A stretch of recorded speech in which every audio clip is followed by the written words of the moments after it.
கிறிஸ்து இயேசுக்குள் மிகவும் அன்பை அழைக்கிற சகோதர சகோதரிகளே, இந்த நாளிலும் கூட நமது வாழ்நாள்களையும் கூட கொடுத்து பிதாவிக தேவனை ஆண்டவரை இயேசு கிறிஸ்துவையும் துதிக்கும் சோதனை நிறுத்தி தந்ததற்கு நான் அடிலக்குள்ள சோதனை எடுத்துக்கொள்வோம். அது மட்டும் இல்லாமல் நம்மத்தில் இருக்கக்கூடிய திருச்சி சபையினருக்கு காரியப்படை சபையின் சார் அன்பின் வார்த்தைகளை முதல் தெரிவித்துக் கொள்வோம். சகோதரர் சொன்ன மாதிரி இன்னைக்கு பார்க்க போற பாடத்தோட தலைப்பு என்ன அப்படின்னு பார்க்கும்போது சந்தோஷமா இருங்கள் அப்படிங்கிற தலைப்பின் கீழாக நம்ம ஒரு சில காரியங்களை நம்ம இன்னைக்கு பார்க்கலாம்.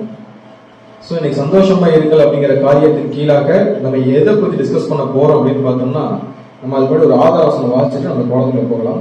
நீதிமொழிகள் 12வது அதிகாரம் 22வது வசனம். பொய் உதடுகள் கர்த்தருக்கு அருவருப்பானவைகள், உண்மையாய் நடக்கிறவர்களோ அவருக்கு பிரியம் அப்படின்ற வார்த்தை யார் சொல்லியிருப்பார்னா, யார் சொன்னது? சாலமோன் ராஜா சொல்லியிருப்பார். ஸோ இந்த வார்த்தையை அடிப்படையை கொண்டு ஒரு நபருடைய வாழ்க்கையில் அந்த சம்பவங்களை மையப்படுத்தி எனக்கு பார்க்க போறோம். ஸோ நீங்க பார்க்க போற அந்த ஒரு கேரக்டர் யார் அப்படின்னு பார்த்தோம்னா, அதை பார்க்கறதுக்கு முன்னாடி இந்த வசனம் சொல்லக்கூடிய விஷயம் என்ன அப்படிங்கும்போது, பொய் உதடுகள் கர்த்தருக்கு எப்படி இருக்குங்களாமா? அப்படின்னா எது பொய் உதடுகள்? எது பொய் உதடுகள்? பொய் பேசுறவங்களா? வேற நம்ம பொய் பேசுறது வேற. பிரசங்கில ஒரு விஷயம் சொல்லியிருப்பார், என்னன்னா தேவனுக்கு நீங்க ஒரு விஷயம் பண்றேன்னு சொல்லிட்டு பொருத்தனை பண்ணிட்டீங்க அப்படின்னா அதை கண்டிப்பா என்ன பண்ணணும்? கண்டிப்பா நீங்க செஞ்சே ஆகணும். அப்படி செய்யாம போறதை பார்க்கிறோம் நீங்க என்ன பண்ணாம இருப்பது, பொருத்தனை பண்ணாமல் இருப்பதே நலம். சோ அதைத்தான் சாலமோன் இங்க எப்படி சொல்றாருன்னா, பொய் உதடுகள் கர்த்தருக்கு. சோ இங்க நம்ம நிறைய விஷயங்கள் பண்றேன்னு சொல்லி ப்ராமிஸ் பண்ணி தான் எங்க வந்திருக்கோம்? இனிமேல் நாங்க இப்படி இருக்க மாட்டோம், இப்படிதான் இருப்போம், எங்க வாழ்க்கை உலகத்தை சார்ந்தது இல்லை, தேவனுக்கு பிரியமான வாழ்க்கையை மட்டும் நாங்க என்ன பண்ணுவோம், வாழவோம் அப்படின்னு சொல்லிட்டு, அதுவும் எப்படின்னா எங்களுடைய அனுதினிய வாழ்க்கை, அன்றாட ஜீவ பலி, இது எல்லாத்தையும் நாங்க சரியா செலுத்தி தீர்ப்போம் அப்படின்னு சொல்லி ப்ராமிஸ் பண்ணி உடன்படிக்கையை செஞ்சு தேவனிடத்தில் நம்ம ஞானஸ்தானத்துல ஒப்பு கொடுத்துதான் எங்க வந்து உட்கார்ந்து இருக்கோம்னா, இங்க வந்து உட்கார்ந்துட்டு இருக்கோம். அப்படின்னா அதை தேவனுக்கு செலுத்தி தீர்க்க வேண்டிய பொறுப்பு இங்க யாருக்கு இருக்கு அப்படின்னு பார்த்தோம்னா, யாருக்கு இருக்கு? நமக்கு இருக்குது. ஆனா இங்க என்ன சொல்றாருன்னா, பொய் உதடுகள் கர்த்தருக்கு எப்படிப்பட்டவர்களா இருக்குங்களோ அருவருப்பு. அந்த ஒரு விஷயத்தை அதை மீறக்கூடிய காரியங்களை யார் இங்க பண்ணிடக்கூடாது. மாறா நம்ம பண்ண வேண்டிய விஷயம் என்னன்னா, உண்மையாய் நடக்கிறவர்களோ எதுல அப்படின்னா, நம்ம பண்ணுன உடன்படிக்கையில, நம்ம பண்ணுன பிராமிஸ்ல நம்ம எப்படி நடக்கணுங்களாமா? உண்மையாய் நடக்கிறவர்களோ அவருக்கு பிரியமானவர்கள் அப்படின்னு சொல்றாரு. சோ அப்படி நடந்த ஒரு கேரக்டரை குறிச்சு இன்னைக்கு பார்க்க போறோம். சோ யாரை குறிச்சு நம்ம பார்க்க போறோம் அப்படின்னு பார்க்கும்போது, ஒரு அதிகாரம் சொல்றேன், உங்களுக்கு அந்த கேரக்டர் ஞாபகம் வருதான்னு பாருங்களேன். இப்ப புதிய ஏற்பாட்டுல அப்போஸ்தலனாகிய பவுல் நிறைய லெட்டர்ஸ் எழுதியிருப்பார், ரைட்? அதை பார்த்துருக்கோம். ரோமர், கொரிந்தியர், கலாத்தியர், எபேசியர், பிலிப்பியர், தெசலோனிக்கேயர், எபிரேயர், இப்படி சொல்லி நிறைய நிருபங்களை யார் எழுதியிருப்பார்? மேக்சிமம் நிருபங்களை யார் தான் எழுதியிருப்பாருன்னா அப்போஸ்தலனாகிய பவுல் எழுதியிருப்பார். அப்படி அவர் எழுதின ஒரு நிருபம் ரொம்ப சந்தோஷமா எழுதியிருப்பார், ரொம்ப சந்தோஷமா, ரொம்ப ஹாப்பியா, அதாவது எப்படி சொல்றது, ரொம்ப என்ஜாய் பண்ணி ஒரு லெட்டர் எழுதியிருப்பார். என்ன லெட்டர் ஞாபகம் இருக்கு? ஐடியா இருக்கு? அவங்கள குறித்து ரொம்ப பெருமை பாராட்டி, அதாவது எப்படி சொல்லலாம், நீங்க தாப்பா உண்மையிலேயே சத்தியத்தில் நடக்கிறீங்க அப்படிங்கிற மாதிரி பேசி ஒரு லெட்டர் எழுதியிருப்பார். எந்த லெட்டர் அப்படின்னு பார்த்தோம்னா, பிலிப்பியர் எழுதியிருப்பார். என்ன புக்கு? மற்ற எல்லா புக்லயுமே ஒரு வார்னிங் இருக்கும், ஒரு எச்சரிப்பு இருக்கும், ஒரு அவங்களுடைய நடத்தைகள்ல ஒரு சில பிரச்சனைகள்லாம் இருக்கும். நம்ம எபேசியர் புக் படிச்சிருக்கோம், ரைட் தானே? எபேசி பட்டம்னா ரொம்ப மோசமான கண்டிஷன்ல பட்டாங்க. அதே மாதிரி கொரிந்தியர் புக்குமே கூட. சோ அவங்களெல்லாம் சரி பண்ணணும் அப்படிங்கிற நோக்கத்துக்காக நிறைய சத்தியங்களை தான் என்ன பண்ணிருப்பாரு, கொடுத்திருப்பாரு. ஆனா பிலிப்பியரை குறிச்சு நம்ம படிச்சோம்னா, பிலிப்பியர் எப்படி இருப்பாங்க அப்படின்னா, தேவனுக்கு ரொம்ப பிரியமான ஜனங்களா, தேவனுடைய காரியங்கள் ரொம்ப வாந்தியா செய்யக்கூடிய ஜனங்களா, தேவனுக்காக அநேக ஊழியங்கள் செய்த ஜனங்களா, அதே மாதிரி தேவனுக்கு நம்மளால என்ன எப்ப செய்ய முடியுமோ அந்த டயத்தை எதிர்பார்த்து காத்திருந்து அந்தந்த நேரத்துக்கு தக்க உதவிகளை நம்முடைய பரிசுத்தவான்கள் செஞ்ச ஒரு ஜனங்களா தான் யார் இருந்தாங்க அப்படின்னு பார்க்கும்போது இந்த பிலிப்பு பட்டண ஜனங்கள். நம்ம நெக்ஸ்ட் வீக்கு என்ன பார்க்கலாம் அப்படின்னா, இந்த பிலிப்பியரை குறித்து டீட்டெயிலாவே அந்த அதிகாரங்கள் மொத்தத்தையும் நம்ம பார்க்கலாம். சோ இன்னைக்கு என்ன பார்க்க போறோம்னா, அந்த பிலிப்பியர்ல அப்போஸ்தலனாகிய பவுல் ஒரு கேரக்டர் ஹைலைட் பண்ணி பேசியிருப்பார், ஒரு பர்டிகுலர் பர்சனை ஹைலைட் பண்ணி பேசியிருப்பார். யாருன்னு ஏதாவது ஐடியா இருக்கு? புரியல? அது பிலிப்பியர்கள் ஊர், கேட்டீங்களா? பிலிப்பியர் அப்படிங்கிற ஊரோட பேக்ரவுண்ட் தெரியுமா? நெக்ஸ்ட் வீக் பார்க்கலாம். ஒரு ஹிண்ட் பார்க்கணும் அப்படின்னா, கிரேட் அலெக்சாண்டர், யாரு? அலெக்சாண்டர் ராஜா இருக்காருங்களா, அவங்க அப்பாவோட பேர் தான் என்னது? பிலிப்பு. அவங்க அப்பாவுடைய நேரகாத்தமா கட்டப்பட்ட பட்டினம் தான் எந்த பட்டணம்னா பிலிப்பு பட்டணம். அலெக்சாண்டரோட அப்பாவோட பேர், செகண்ட் பிலிப்னு சொல்லுவாங்க. அவருடைய நினைவா வைக்கப்பட்ட பேர் தான் என்ன, இந்த பிலிப்பு பட்டணம்.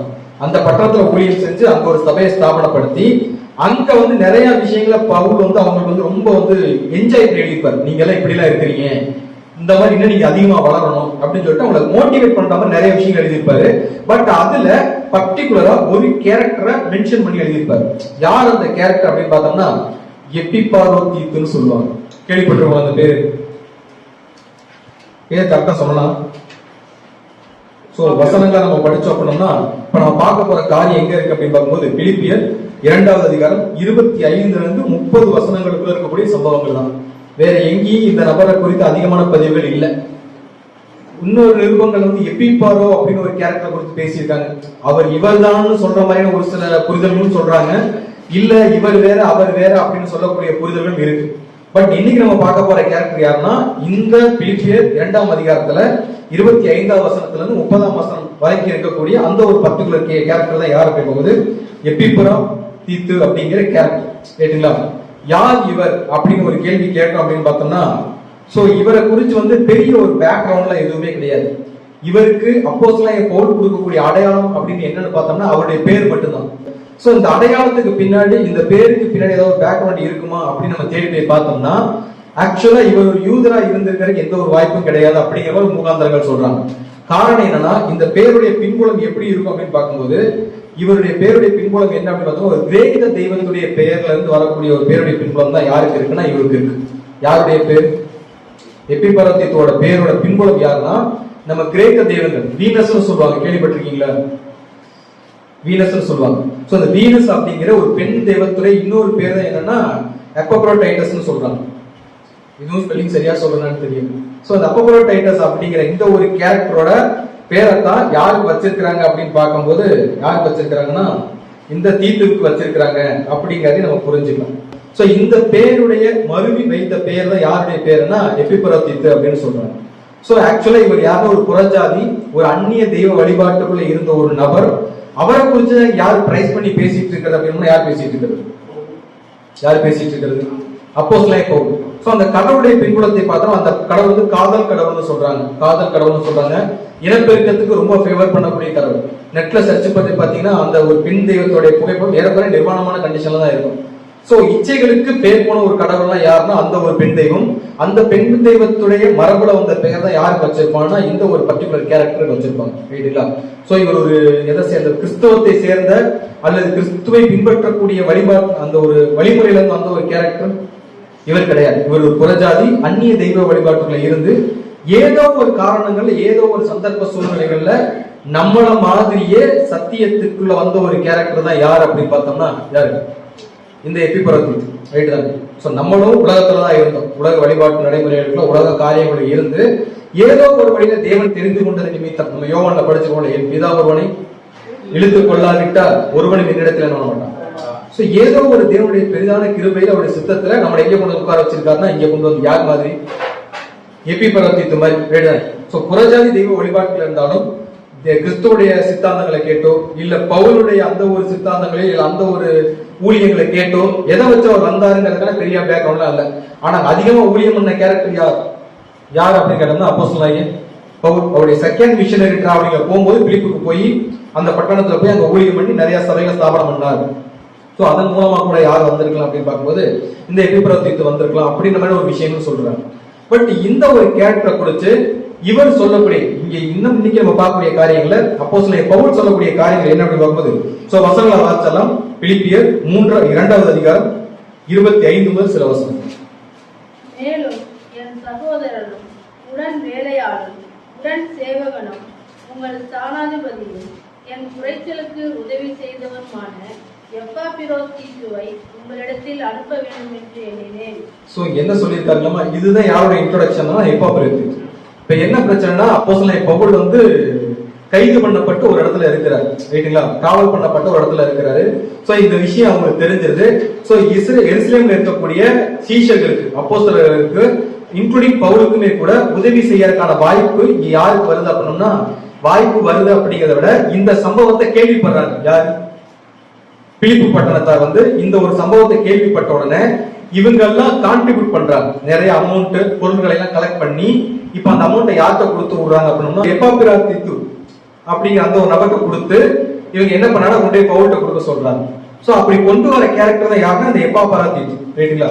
சோ இந்த ஒரு கேரக்டருக்கு அப்போஸ்தலன் பவுல் கொடுக்கக்கூடிய சர்டிபிகேட் என்ன அப்படிங்கும்போது, இவன் யாரும் இல்லாம ஃபர்ஸ்ட் என் சகோதரன். அவன் ஃபர்ஸ்ட் யார் அப்படின்னா என் சகோதரனும் உடன் வேலையாளும் உடன் சேவகனும் உங்கள் ஸ்தானாதிபதியும் என் குறைச்சலுக்கு உதவி செய்தவனுமாகிய எப்பாப்பிராத்துவின் தீத்துவை உங்களிடத்தில் என்ன பண்றேன், அனுப்ப வேண்டும் என்று எண்ணினேன் அப்படின்ற மாதிரி யார் சொல்ற அப்படின்னு பார்க்கும்போது, இப்ப ஆக்சுவலா இப்ப என்ன சொன்னா, ஒருத்தர் வந்து ஒரு விஷயத்த பார்சல் கொண்டு வர பிலிப்பு பட்டணத்துல இருந்து எப்பாப்பிராத்திங்கிற ஒரு கேரக்டர் பார்சலா ஒரு சில திங்ஸ் கொண்டு வராரு.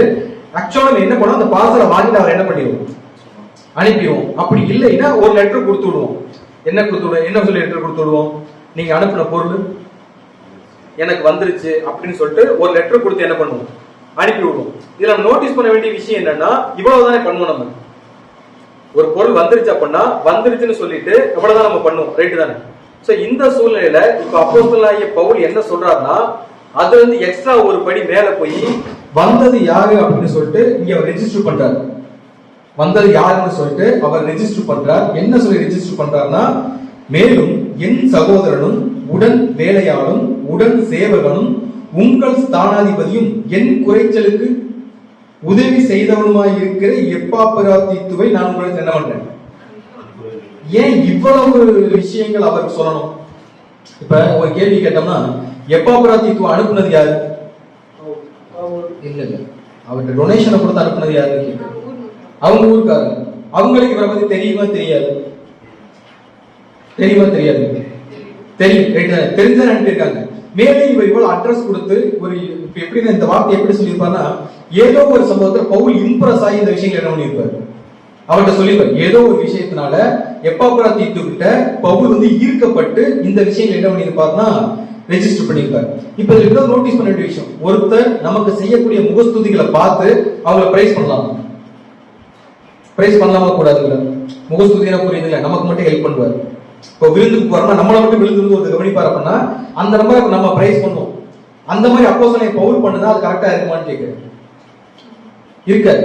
சோ அப்போஸ்தலன் பவுல் வந்து ஒரு கேரக்டரை வந்து ரெகக்னைஸ் பண்றாரு, இல்ல அட்ரஸ் பண்றாரு, இல்ல நோட்டீஸ் பண்றாருன்னா அவர் எந்த ஊழியத்தை சிறந்தவராக இருந்திருக்கணும் அப்படின்னு பார்க்கும்போது, அதாவது பைபிள படிச்சிருக்கோம், மனுஷன் பார்க்கிற மாதிரி தேவன் எதை பார்க்க மாட்டார் இல்லாம முகத்தை பார்க்க மாட்டார்.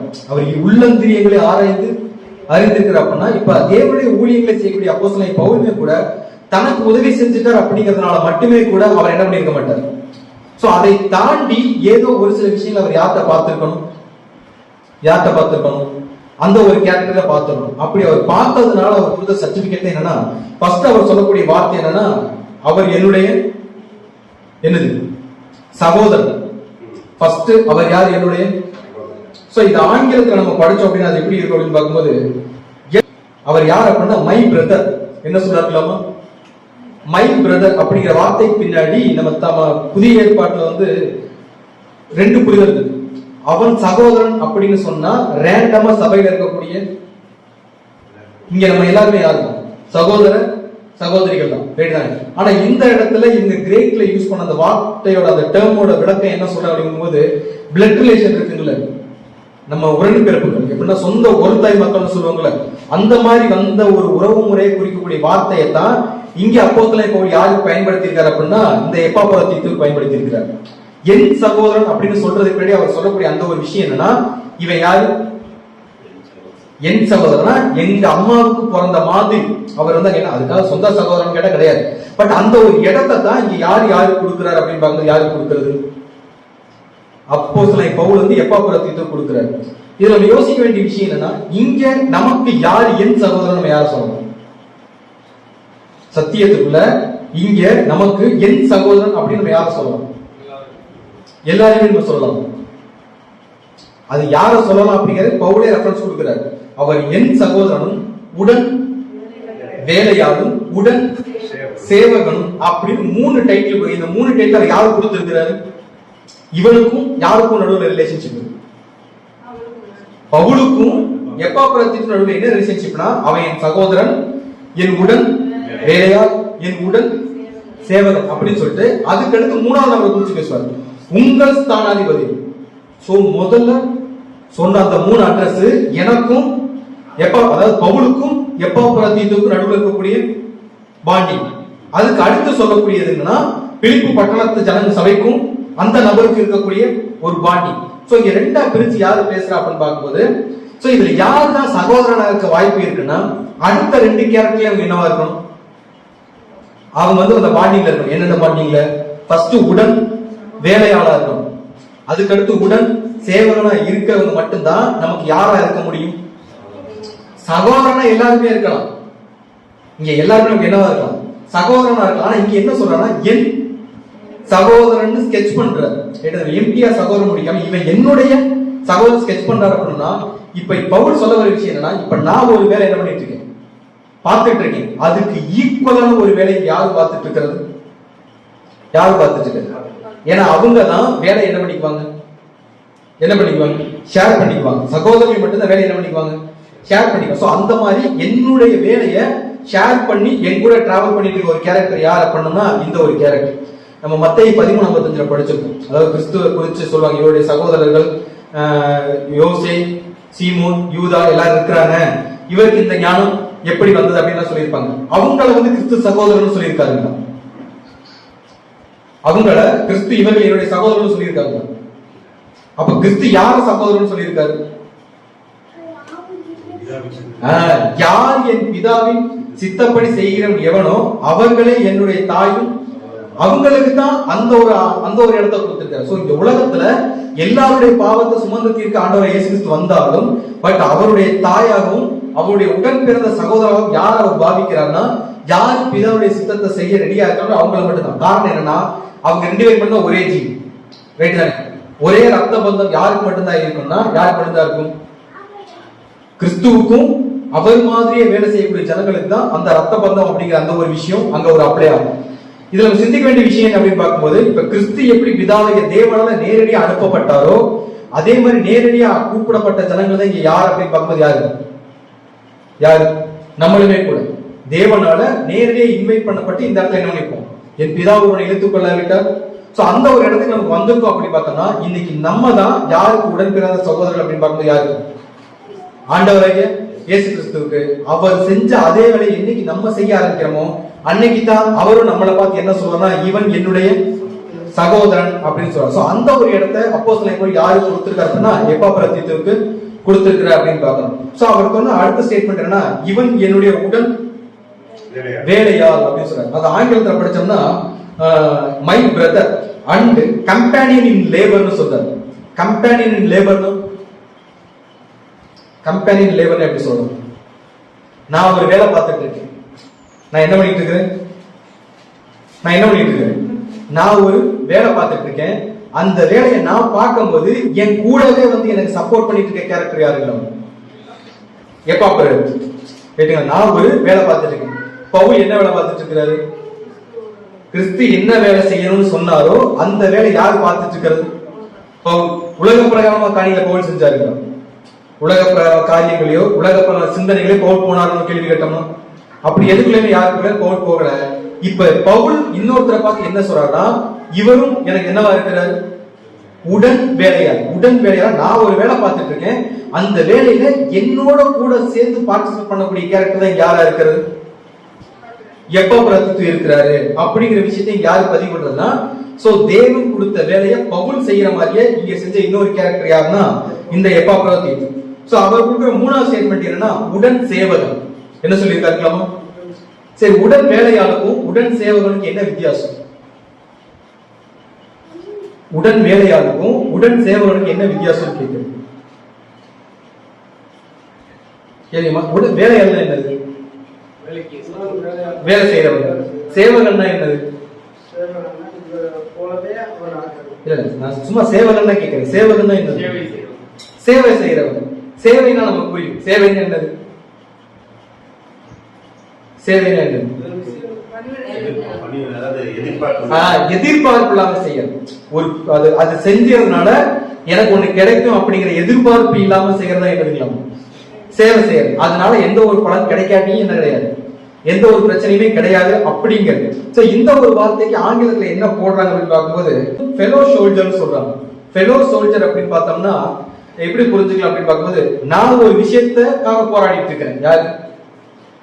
அப்போஸ்தலன் பவுல். நான் ஒரு விஷயத்துக்காக ஒரு வார் ஃபீல்ட்ல இருந்து என்ன பண்ணிட்டு இருக்கேன்? போராடிட்டு இருக்கேன். என் கூடவே நின்று என் கூட சேர்ந்து போராடிட்டு இருக்கிற ஒரு கேரக்டர் யார் அப்படின்னு பார்க்கும்போது யாரு? இதை ஏன் ஃபெலோ சோல்ஜர் அப்படின்னு சொல்றாங்க அப்படின்னு பார்க்கும்போது, இப்போ நம்ம சண்டைக்கு போயிட்டோம் அப்படின்னு பார்த்தோம்னா, சண்டைக்கு போயிட்டோம் அப்படின்னாலே நம்மளுடைய டார்கெட் என்னது? வேற ஜெயிக்கிறது. அங்க போயிட்டோம்னா எனக்கு கல்யாணம் ஆயிடுச்சு, என்னுடைய மனைவி வீட்டுல யாரும் என்ன பண்ணிருப்பாங்க, வெயிட் பண்ணிட்டு இருப்பாங்க, எனக்கு இத்தனை குழந்தைங்க இருக்கு, அவங்கள நான் தான் என்ன பண்ணிக்கணும், பாத்துக்கணும், என்னுடைய குடும்பம் இருக்கு, எங்க அப்பா இருக்காங்க, எங்க அம்மா இருக்காங்க, சொத்து சொக சொந்தக்காரங்க, எனக்கு தனி ஒரு பிசினஸ் இருக்கு. இது எதையுமே யார் எங்க யோசிக்க மாட்டாங்க? எங்க யோசிக்க மாட்டாங்க? சண்டை போடும்போது யோசிக்க மாட்டோம். வார் ஃபீல்டுல போயிட்டோம்னா அங்க என்னதான் வேலை? ஜெயிக்கிறது மட்டும்தான் வேலை. அங்க போயிட்டு கத்தியை கையில பிடிச்சி நின்றுட்டு இருக்கும்போது எனக்கு ஒரு குடும்பம் இருக்கு, நான் செத்து போயிட்டு அவங்களை யார் பாப்பான்னு கேட்டுருந்தா முன்னாடி அவன் யாரை வெட்டிட்டு போயிடுவோம்?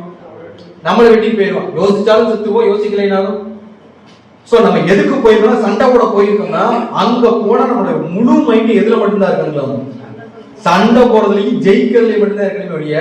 அங்க போய் நின்று நம்ம உலக வாழ்க்கையை பத்தி யோசிச்சுட்டு இருந்தோம்னா யார் செத்து போயிடும்? சோ அந்த மாதிரி உலக சிந்தனை மொத்தமா முடிச்சுட்டு எந்த வேலைக்காக வந்தமோ அந்த வேலைக்காக முழு மனதோட போராடிட்டு இருக்க ஒரு கேரக்டர் யாருன்னா அப்போஸ்தலனாகிய பவுல். என் கூட சேர்த்து இன்னொருத்தர் நிக்கிறாருன்னா அது யாரு? எப்பாப்ராதீத்து. இப்ப அவர் என்ன பண்ணிட்டு இருக்காரு? என் கூடவே என்ன பண்ணிட்டு இருக்கிறாரு. சோ இவர் கொடுக்கிற சர்டிபிகேட்னா என் சகோதரன். இவர் யாரு? என் சகோதரன். அதுக்கடுத்து என் உடன் வேலையாள். என் கூட வேலை பார்க்கிறேன். நான் ஒரு வேலை பார்த்துட்டு இருக்கேன். அந்த வேலையில் யாருடைய பங்களிப்பு இருக்குது? அவருடைய பங்களிப்பு இருக்குன்னு சொல்றதுக்கு என் உடன் வேலையாளர் அவர் இருக்கிறாரு. அதே நேரத்துல அவர் பண்ணக்கூடிய அந்த சேவகத்துல கூட இருந்து டிராவல் பண்ணக்கூடிய கேரக்டர் அவங்க யார் இருக்கிறதுனா இந்த எப்பாப்ராதீத்து அப்படிங்கிறார். சோ இந்த ஒரு பக்கம் நம்ம படிச்சிருக்கோம்ல, ஒருவன் கிறிஸ்துவுக்குள் இருந்தால் அவன் புது சிருஷ்டியா இருக்கிறான் அப்படின்னு சொல்லி பாருங்க. சோ என்னைக்கு நம்ம புது சிருஷ்டியா ஆகணும் முடிவு பண்ணிட்டோமோ அன்னைக்கு இந்த 3 கேரக்டர் யாருக்குள்ள வந்திருக்கணும்? ஃபர்ஸ்ட் முடிவு பண்ண வேண்டிய விஷயம் என்னன்னா, நான் ஒரு வார் ஃபீல்டுக்குள்ள இருக்கேன். எங்க இருக்கிறேன்? வார் ஃபீல்டுக்குள்ள இருக்கேன். இங்க வந்ததுக்கு அப்புறம் நான் உலகத்தை என்ன பண்ணக்கூடாது? நினைச்சு பார்க்கவே கூடாது. நினைச்சு பார்த்தா எது யார் கழுத்தை வெட்டி போயிடும்? என்னுடைய கழுத்தை, என் ஜீவன் என்ன ஆயிடும்? போயிடும். அதுக்கு நான் இடம் கொடுக்காம இருக்கணும்னா இந்த போராட்டத்துல நான் எப்படியாவது என்ன பண்ணியாகும்? இந்த போராட்டத்துல ஜெயிக்காம என் குடும்பத்தை என்னால என்ன பண்ண முடியாது? பார்க்க கூட முடியாது. ரைட் தானே? திரும்பி போய் என்னால என்ன பண்ண முடியாது. சோ வார் ஃபீல்ட்ல இறங்குறதுக்கு முன்னாடி நீங்க என்ன வேணா என்ன பண்ணிக்கிறீங்க? என்ன பண்ணிக்கிறீங்க? நம்ம படிக்கும் கூட ஒரு காரியத்தின் துவக்கத்தை பார்க்கிலும் அதன் முடிவு அதுதான் நல்லதுன்னு சொல்லியிருப்பாரு. ரைட் தானே? சோ இந்த பிரச்சனை ஆரம்பிக்கிறதுக்கு முன்னாடி வார் ஃபீல்டுக்கு போறதுக்கு முன்னாடி யோசிச்சுக்கங்க, இதுக்குள்ள போனா என்னால சண்டை போட முடியுமா? ஒருவேளை நான் செத்துட்டா என்ன பண்றது? இதெல்லாம் எப்ப நம்ம யோசிக்கணும்? போறதுக்கு முன்னாடி யோசிக்கணும். போனதுக்கு அப்புறம் என்ன பண்ணக்கூடாதுங்களாமா? அதை குறித்த சிந்தனை யாருக்குமே என்ன பண்ணக்கூடாது. சோ வார் ஃபீல்டுக்குள்ள போயிட்டா நம்மளுடைய சிந்தனை இந்த போராட்டத்தில் எப்படியாவது என்ன பண்ணியாகும்? ஜெயிக்கணும். நல்ல போராட்டத்தை போராடி ஓட்டத்தை ஓடி முடித்து விசுவாசத்தை காத்துக்கொண்டு நித்திய ஜீவன் அந்த ஒரு சக்சஸ் என்ன பண்ணியாகும்? இதுக்குத்தான் நம்ம வந்திருக்கோம் முடிவு பண்ணிட்டா நம்மளுடைய முழு கவனம் எதுல மட்டும்தான் இருக்கணும்? அதுல மட்டும்தான் இருக்கணும். சோ அதை தாண்டி உலகத்தை பத்தின சிந்தனை யாருக்கு இருக்கக்கூடாது? நமக்கு இருக்கக்கூடாது. சோ அந்த சிந்தனையோட நம்ம கூட இருக்கக்கூடிய உடன் ஊழியருக்கும் நம்மளால செய்யக்கூடிய வேலைகளை இல்ல அவருடைய பாடுகளில் பங்காளி ஆகிறதுக்கு வாய்ப்பு கிடைச்சிச்சுன்னா அதையும் செய்யக்கூடிய பொறுப்பு இங்க யாருக்கு இருக்கு? இங்க நான் ஏன் கழுத்தை மட்டும் என்ன பண்ணிட்டு கூடாது? காப்பாத்திட கூடாது. ராஜாவுக்கு ஒரு பிரச்சனைனா அவருக்காக முன்னாடி நின்று போராடக்கூடிய பொறுப்பு இங்க யாருக்கு இருக்கு? நமக்கு இருக்கு. சோ உடன் சேவகனா மட்டும் இல்லாம உடன் வேலையாளாவது யார் தான் இருக்கணும்? இது ரெண்டுமா என்னைக்கு நம்ம மாறுறோமோ அன்னைக்கு தான் நம்ம என்னவா மாறோம்னா என் சகோதரன் அப்படிங்கிற இடத்துக்கு நம்ம போவோம். எந்த இடத்துக்கு போவோம்? அது வரைக்கும் நம்ம சகோதரர்களா இருக்கும். 10ஓட 11 இங்க 100 பேர் இருக்கா, 100 பேர்ல நானும் ஒருத்தன் இருப்பேனுடைய அந்த பிரீசியஸ் ஒன்னு சொல்லும்ல, அந்த ஃபர்ஸ்ட் ஒன் இவன் தான். இந்த 10 பேர் எனக்கு முக்கியமான நபர். உலகத்தின் பாவத்தை சுமந்து தீர்க்கிறார்களே கூட அதுல பிரீசியஸ் ஒன் யார் அப்படின்னு பார்த்தா 140.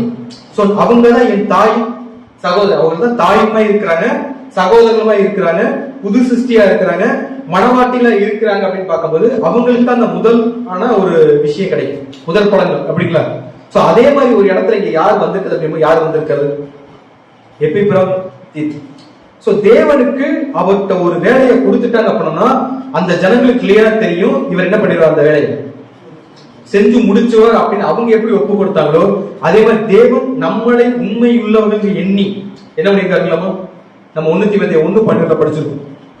நம்மள உண்மை உள்ளவர்கள் அப்படின்னு நம்பிதான் இந்த ஓட்டத்துக்கு என்ன பண்ணிருக்காரு, கூப்பிட்டுருக்காங்க. அந்த ஓட்டத்தை ஓடி முடிக்க வேண்டிய பொறுப்பு இங்க யாருக்கு இருக்கு அப்படின்னு பார்த்தோம்னா நமக்கு இருக்கு. சோ அந்த ஒரு ஸ்டேஜுக்கு வந்த எப்பாப்ராதீத்துக்கு பவுல் கொடுக்குற இன்னொரு சொல்லிக்கிறேன்னா, அவன் எனக்கு சகோதரன், அதே மாதிரி என் உடன் வேலையா, அதுக்கப்புறம் என் உடன் சேவகன். அவன் உங்களுக்கு என்னவா இருக்கான்னா உடன் உங்களுடைய ஸ்தானாதிபதிங்கிறார். என்னதுங்களாமோ என்ன சொல்லியிருக்கிறார்? சோ அந்த வார்த்தை ஆங்கிலத்தில் அப்படி சொன்னா, my brother and companion my labour and fellow soldier but your messenger ஆரம்பிக்கிறார். எப்படி ஆரம்பிக்கிறாங்களாமோ அதுல ஆங்கிலத்தில் பட்னு ஒரு வார்த்தை யூஸ் பண்ணியிருப்பாங்க. எனக்கு இன்னவெல்லாம் அவர் இருக்கிறார், எனக்கும் அவருக்கு உறவு முறை என்னன்னா என்னுடைய சகோதரன், என் உடன் வேலையா, அப்புறம் என் உடன் சேவகன். இந்த உடன்கிற வார்த்தை புரியுதுங்களா? அப்படின்னா நான் ஒருத்தருக்கு சேவகம் பண்ணிட்டு இருக்கிறேன், என் கூட சேர்ந்து அவர் என்ன பண்ணிட்டு இருக்கிறார், சேவகம் பண்ணிட்டு இருக்கிறார். நான் ஒருத்தருக்கு உடன் வேலையாளராக இருக்கேன், அவர் என் கூட சேர்ந்து உடன் வேலையாக இருக்காரு. ஆனா உடன் சகோதரன் என்ன பண்ணல, என் சகோதரன். காரணம் நீங்க நம்மள யாரு, தலை ஒருத்தர், நம்ம எல்லாருமே தனித்தனியே அவயவங்களா இருக்கிறோம். அப்படின்னா அந்த ஒரு கணத்தை எங்க பவுல் கரெக்டா கொடுத்துட்டு அவர் எனக்கு இன்னவா இருக்கிறார்ல, ஆனா என்ன சொல்றாங்களோ, ஆனா அவர் உங்களுக்கு என்னவா இருக்கிறாரோ உங்களுக்கு அவர் என்னவா இருக்கிறாரு, ஸ்தானாதிபதி. ஸ்தானாதிபதி ஆங்கிலத்தில் சொன்னோம்னா பட் யுவர் மெசஞ்சர். என்ன சொல்றாங்களோ, மெசஞ்சர் சொல்லிட்டு ஸ்தானாதிபதியாகவும் என் குறைச்சலுக்கு உதவி செய்தவனுமான எப்பிப்ராதீத்துவை உங்களிடத்தில் அனுப்ப வேண்டும் என்று நான் என்ன பண்றேன், நான் ஆசையா இருக்கிறேன் அப்படின்னு சொல்றேன். சோ அந்த சபையை வழிநடத்தக்கூடிய இடத்துல இருக்கக்கூடிய ஒரு கேரக்டர் தான் யார் அப்படின்னு பார்க்கும்போது யாரு, இதுல பவுல் அதான் என்னன்னா மறைமுகமா சொல்லக்கூடிய இன்னொரு விஷயம் என்னன்னா, ஒரு சபையை வழிநடத்தக்கூடிய சகோதரர்களுடைய தகுதிகளையுமே கூட முன்னாடி என்ன பண்ணிருப்பாரு, என்ன பண்ணிருக்காருன்னா பதிவு பண்ணிருப்பாரு. நல்ல போராட்டத்தை போராடக்கூடிய ஒரு கேரக்டர் இருக்கணும், ஓட்டத்தை ஓடி முடிக்கக்கூடிய ஒரு கேரக்டர், விசுவாசத்தை காத்து கொள்ளக்கூடிய ஒரு கேரக்டர் இருக்கணும், என் குறைச்சலில் உதவி செய்தவனுமாய் இருக்கிற அப்படிங்கிற. சோ இப்ப பவுலுக்கே உதவி செய்யக்கூடிய இடத்துக்கு இங்க யாரு போயிட்டது அப்படின்னு இப்ப யோசிச்சு பாருங்களேன். இப்ப ஆக்சுவலா பவுலுக்கு உதவி பண்ணது யாரு, ஆக்சுவலா பவுலுக்கு உதவி பண்ணது யாருக்கு கேட்கும். நம்ம என்ன புக்கு படிச்சுட்டு இருக்கோம் ஞாபகம் இருக்கா, பிலிப்பு பட்டணத்தார் வந்து அப்போஸ்தலன் பவுல் காவல்ல இருக்கான்னு தெரிஞ்சு அவருக்கு உதவி செய்யறதுக்காக அவங்கள்ட்ட இருந்த ஒரு அமௌண்ட்டை கலெக்ட் பண்ணி, அமௌண்ட்டோ பொருளோ என்னமோ ஒண்ணு அதை கலெக்ட் பண்ணி யார்கிட்ட கொடுத்து விடுறாங்க, எப்பாப்ராதீத்துக்கு கொடுத்து விடுறாங்க. இவர் போய் என்ன பண்றாரு, கொடுக்கிறாரு. அப்படின்னா இப்ப ஆக்சுவலா கிரெடிட் யாருக்கு போகணும், இப்ப என் வீட்டுக்கு ஒருத்தர் பார்சல் கொண்டு வரான்னு வைங்களேன். இப்ப நான் வந்து சகோதரருக்கு ஒரு 1 லட்சம் ரூபாய் வந்து கொரியர் பண்ணி விடுறேன். கொரியர்ல பார்சல் காரை கொண்டு போய் இந்த ஆளுக்கு கொண்டு கொடுக்குறாங்கன்னா இப்ப பிரதர் அந்த கிரெடிட்டை யாருக்கு கொடுக்கணும்னு கேட்கும், எனக்கு தானே கொடுக்கணும் நியாயப்படி. நீங்க இல்லைன்னா என்னால என் வாழ்க்கையை நாசமா போயிருக்கும் அப்படின்னு சொல்லிட்டு அந்த வாசலை கொண்டு வந்தவரை தூக்கி வச்சு கனப்படுத்தினா அது சரியா இருக்குமா, சரியா இருக்கு. அப்படியே பவுல் இந்த வேலையை பண்ணவர் என்ன சொல்றாருன்னா, என் குறைச்சலுக்கு உதவி செய்தவனுமான அப்படிங்கிறாரு. நீங்க எல்லாம் உதவி செஞ்சீங்க, அதுல எந்த மாற்று கருத்துமே கிடையாது. பட் அதுல யார ஸ்கெட்ச் பண்றாங்க, என் குறைச்சல் உதவி செய்வதுமான எப்பிப்ராதீத்துவை அனுப்ப வேண்டும் என்று என்னவா இருக்கு, நான் வாஞ்சையாய் இருக்கிறேன், நான் எண்ணினேன் அப்படிங்கிறது. சோ இந்த அளவுக்கு அவருக்கு கிரெடிட் கொடுக்கிற அளவுக்கு இன்கேஸ் அவரும் கூட கான்ட்ரிபியூட் பண்ணிருக்கலாம். பட் இப்ப பிலிப்பு பட்டணத்தார் செய்த விஷயங்களை விட, அவங்க செஞ்ச காரியங்களை விட ஒரு படி மேல போய் யார் பண்ணிருக்கணும், யார் பண்ணிருக்கணும், எப்பாப்ராதீத்து பண்ணிருக்கணும் அப்படிங்கிறது நம்முடைய ஒரு புரிதல். சோ என்ன பண்ணினாரு அப்படின்னு நம்ம பார்த்தோம்னா அப்படியே அடுத்த வசனங்களை வாசிக்கலாம். அவன் உங்கள் எல்லார் மேலும் வாஞ்சை உள்ளவனும் தான் வியாதிப்பட்டதை நீங்கள் கேள்விப்பட்டதினாலே மிகவும் வியாகுலப்படுகிறவனுமாய் இருந்தான். அவன் என்னவா இருக்கிறான் அப்படிங்கும்போது, அவன் உங்கள் எல்லார் மேலும், இப்ப நான் எப்படி உங்க எல்லார் மேலும் வாஞ்சையா இருக்கிறனோ அதே மாதிரி யார் இருக்கிறதுங்களோ. சோ இது எல்லாமே நமக்கு ஒரு நிலம் தான். கிறிஸ்து எப்படி சபையை நேசிக்கிறாரோ நம்ம என்னதான் பண்ணியாகும், வாஞ்சைனா வாஞ்சைன்னு ஆசைங்கிறத விட ஒரு ஏக்கம் சொல்லலாங்களா. வாஞ்சைங்கிறது ஒரு ஏக்கம் மாதிரி, அவங்க எப்படியாவது நல்லா வரணும், எப்படியாவது சந்தோஷமா இருக்கணும், அவங்களுக்காக நான் என்ன வேணும், அன்பா இருக்கிறது அப்படிங்கிறத தாண்டி ஒரு விஷயம் கேட்டீங்களா. வாஞ்சையா இருக்கிறதுனா அது மேலேயே கண்ணு கருத்தமா இருக்கிறதுன்னு சொல்லுவாங்கல்ல. சோ அந்த மாதிரி ஒரு தாட் தான் இங்க யாருக்கு இருக்குது அப்படின்னு யாருக்கு இருக்குது? அவன் உங்கள் எல்லோர் மேலும். அவர் என்ன சொல்றாங்களாமோ, ஒரு சபையில பிளஸ் இருக்கலாம், நம்ம அடுத்த வாரம் பார்க்கலாம் பிலிப்பியர்ல பிளஸ் இருந்துச்சா மைனஸ் இருந்துச்சான்னு சொல்லி. சோ ஒரு சபையில இருந்தா நல்லவங்களும் இருப்பாங்க, கூடவும் இருக்கும், குறையவும் இருக்கும், பிளஸ் இருக்கும், மைனஸ் இருக்கும், விசுவாசிகளும் இருப்பாங்க, அவிசுவாசியும் இருக்கும். பட் இங்க என்ன சொல்றாருன்னா, அவன் உங்கள் எல்லோர் மேலும் எப்படி இருக்காரு? வாஞ்சியா இருக்கிறார். இன்னார் மேல இன்னார் மேல யார் சொல்ல பிரிச்சு சொல்லல. அப்போஸ்தலன் பவுல் சொல்றார், எல்லோர் மேலும் வாஞ்சி உள்ளவனும் தான் வியாதிப்பட்டதை நீங்கள் கேள்விப்பட்டதினாலே மிகவும் வியாகுலப்படுகிறவருமாய் இருக்கிறான். எப்படி இருக்கிறார்களாமோ? இப்ப ஆக்சுவலா பிரச்சனை இங்க யாருக்கு? இல்ல, இந்த வசனத்துல மறுபடி படிக்கிறேன். அவன் எவன்? எப்பாப்பிரா. அவன் உங்கள் எல்லோர் மேலும் வாஞ்சை உள்ளவனும் தான் வியாதிப்பட்டதை நீங்கள் கேள்விப்பட்டதினாலே மிகவும் வியாகுலப்படுகிறவருமாய் இருக்கிறான்னா, இங்க பிரச்சனைகள் இருக்கிறது யாருக்கு? என்ன பிரச்சனைல இருக்கிறாரு? வியாதியா இருக்கிறார். நியாயப்படி அவருக்கு என்ன வியாகுலம் வரணும்னா, நான் ஒரு உதவி செய்ய வந்தேன். யாருக்கு? இன்னைக்கு நம்ம தேவனுக்கு ஒரு ஊழியம் செய்யறோம் நீங்களேன், ஊழியம் செய்யும் போது இடர்பாடு வந்துருச்சுன்னா யார் மனசோடு போயிடுவோம்? நமக்கு ராசியே இல்ல போடும், அப்படிதான் நினைச்சுக்கணும்.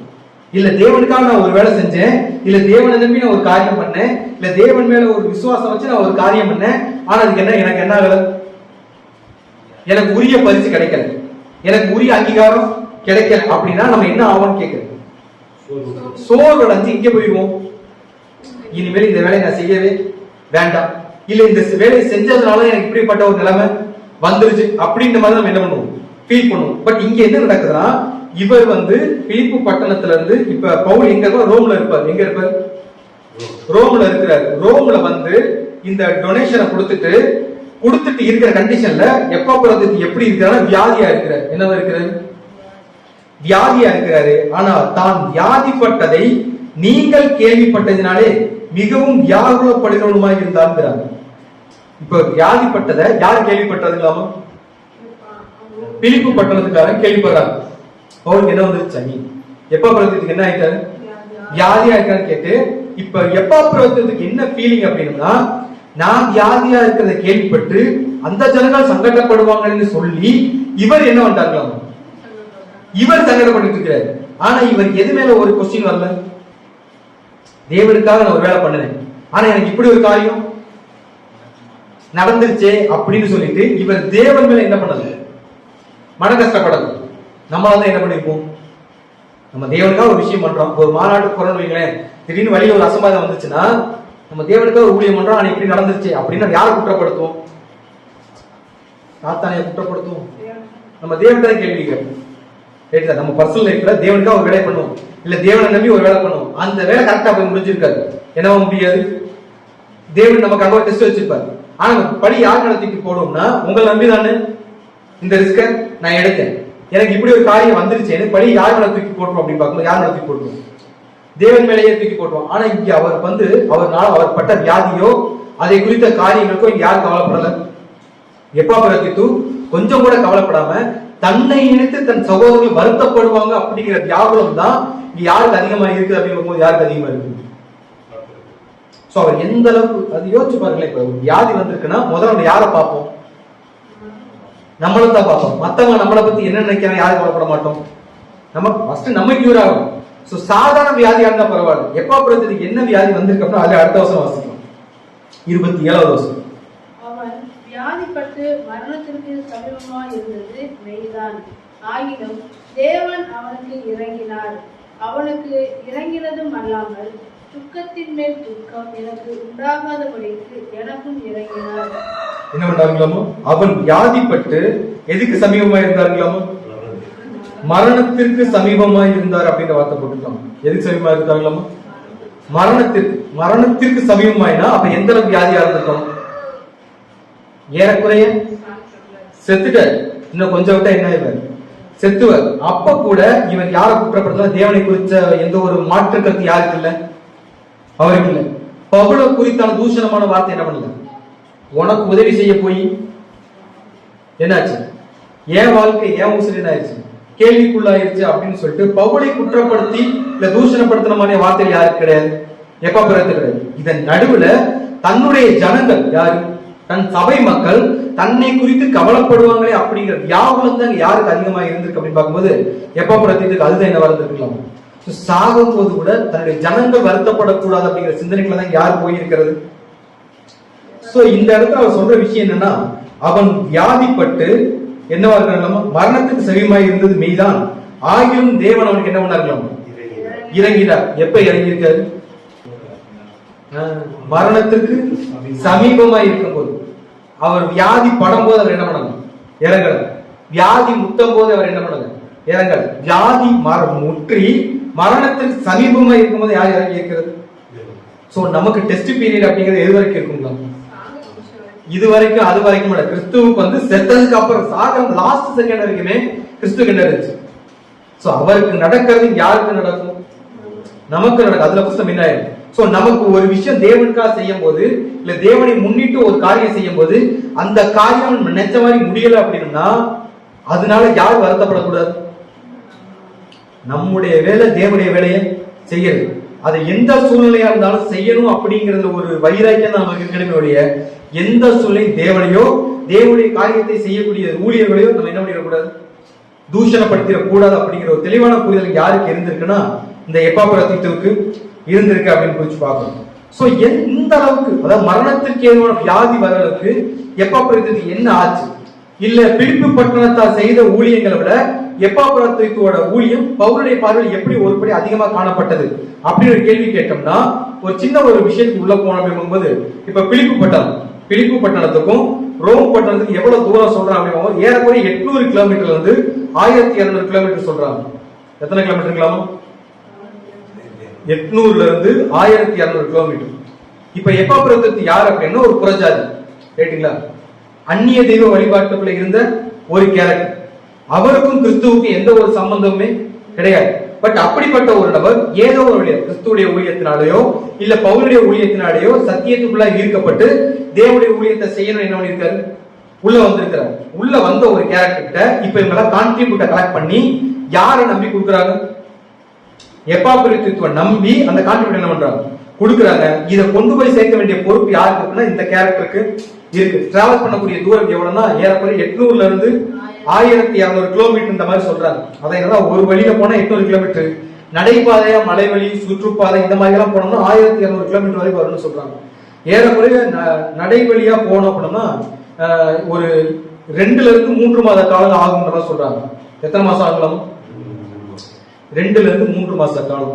இப்ப நமக்கு தெரியும், ஒருத்தர் கான்ட்ரிபியூட் கொடுத்தா அந்த கான்ட்ரிபியூட் எப்படி கொண்டு சேர்க்கணும், கொடுத்த மாதிரி என்ன பண்ணியாகும். அதுல கை வைக்கிறதுக்கு யாருக்கு பொறுப்பு கிடையாது, நமக்கு பொறுப்பு கிடையாது. நான் சகோதரர் 10,000 ரூபாய் கொடுத்து எனக்காண்டி கான்ட்ரிபியூட் பண்ணீங்கன்னா அவர் போகும்போது அது என்ன பண்ணியாது, கொடுத்தோம், ரைட் தானே? இப்ப போன செலவுக்கு அவர் அதுல இருந்து கையில இருந்து காசு எடுத்தா சரியா இருக்கும். சோ இப்ப எப்பாப்புரத்துக்கு 2 மாசம் டிராவல் பண்ணியிருக்காரு. எத்தனை மாசம் மினிமம் நம்ம கால்குலேட் 2 மாசம் டிராவலிங் பண்ணியிருக்கிறாரு. ஏறக்குறைய 1200 கிலோமீட்டர் நடந்து போனாரா இல்ல கழுதையில போனாரா எப்படிங்கிறது நமக்கு தெரியல, ரைட்டுங்களா? சரி, எப்படியோ போனாங்க 2 மாசம் டிராவலிங்.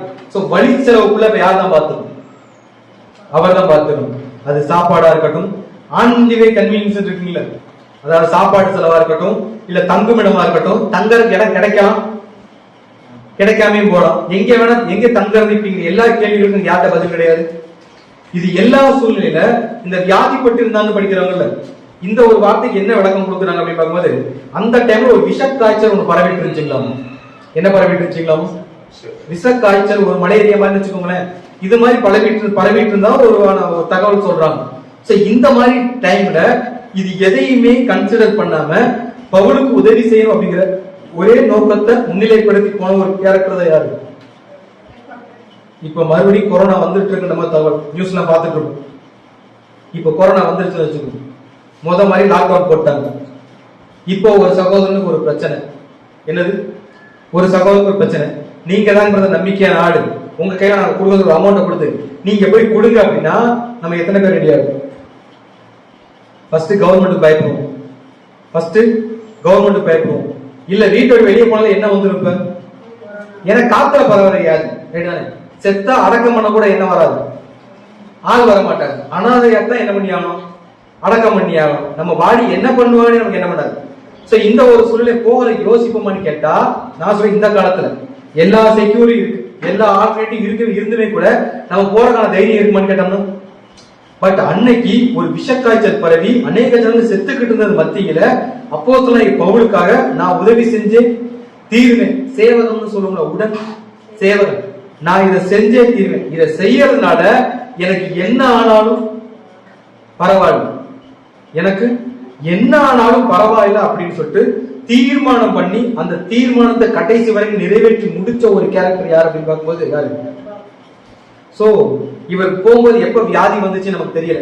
ஒருவேளை ஒரு மாசத்துக்குள்ளே வந்துச்சுன்னா கூட அந்த வியாதியை பார்த்து யாரும் பயப்படல. ஒரு புரிதலுக்காக சொல்றேன், வந்துச்சா இல்லையா ரெஃபரன்ஸ் கிடையாது. பட் அந்த வியாதியின் மத்தியில கூட இவர் எடுத்துக்கிட்ட அந்த ஓட்டத்தை முழுமையா ஓடி முடிச்ச ஒரு கேரக்டர் யார் அப்படின்னு பார்த்தோம்னா யாரு?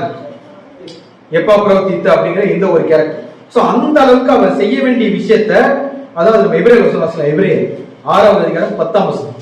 உங்கள் கிரியையையும் நீங்கள் பரிசுத்தவான்களுக்கு ஊழியம் செய்ததினாலும் செய்து வருகிறதினாலும் தமது நாமத்திற்காக காண்பித்த அன்புள்ள பிரயாசத்தையும் மறந்து விடுகிறதற்கு, எபிரேயர் 6:10.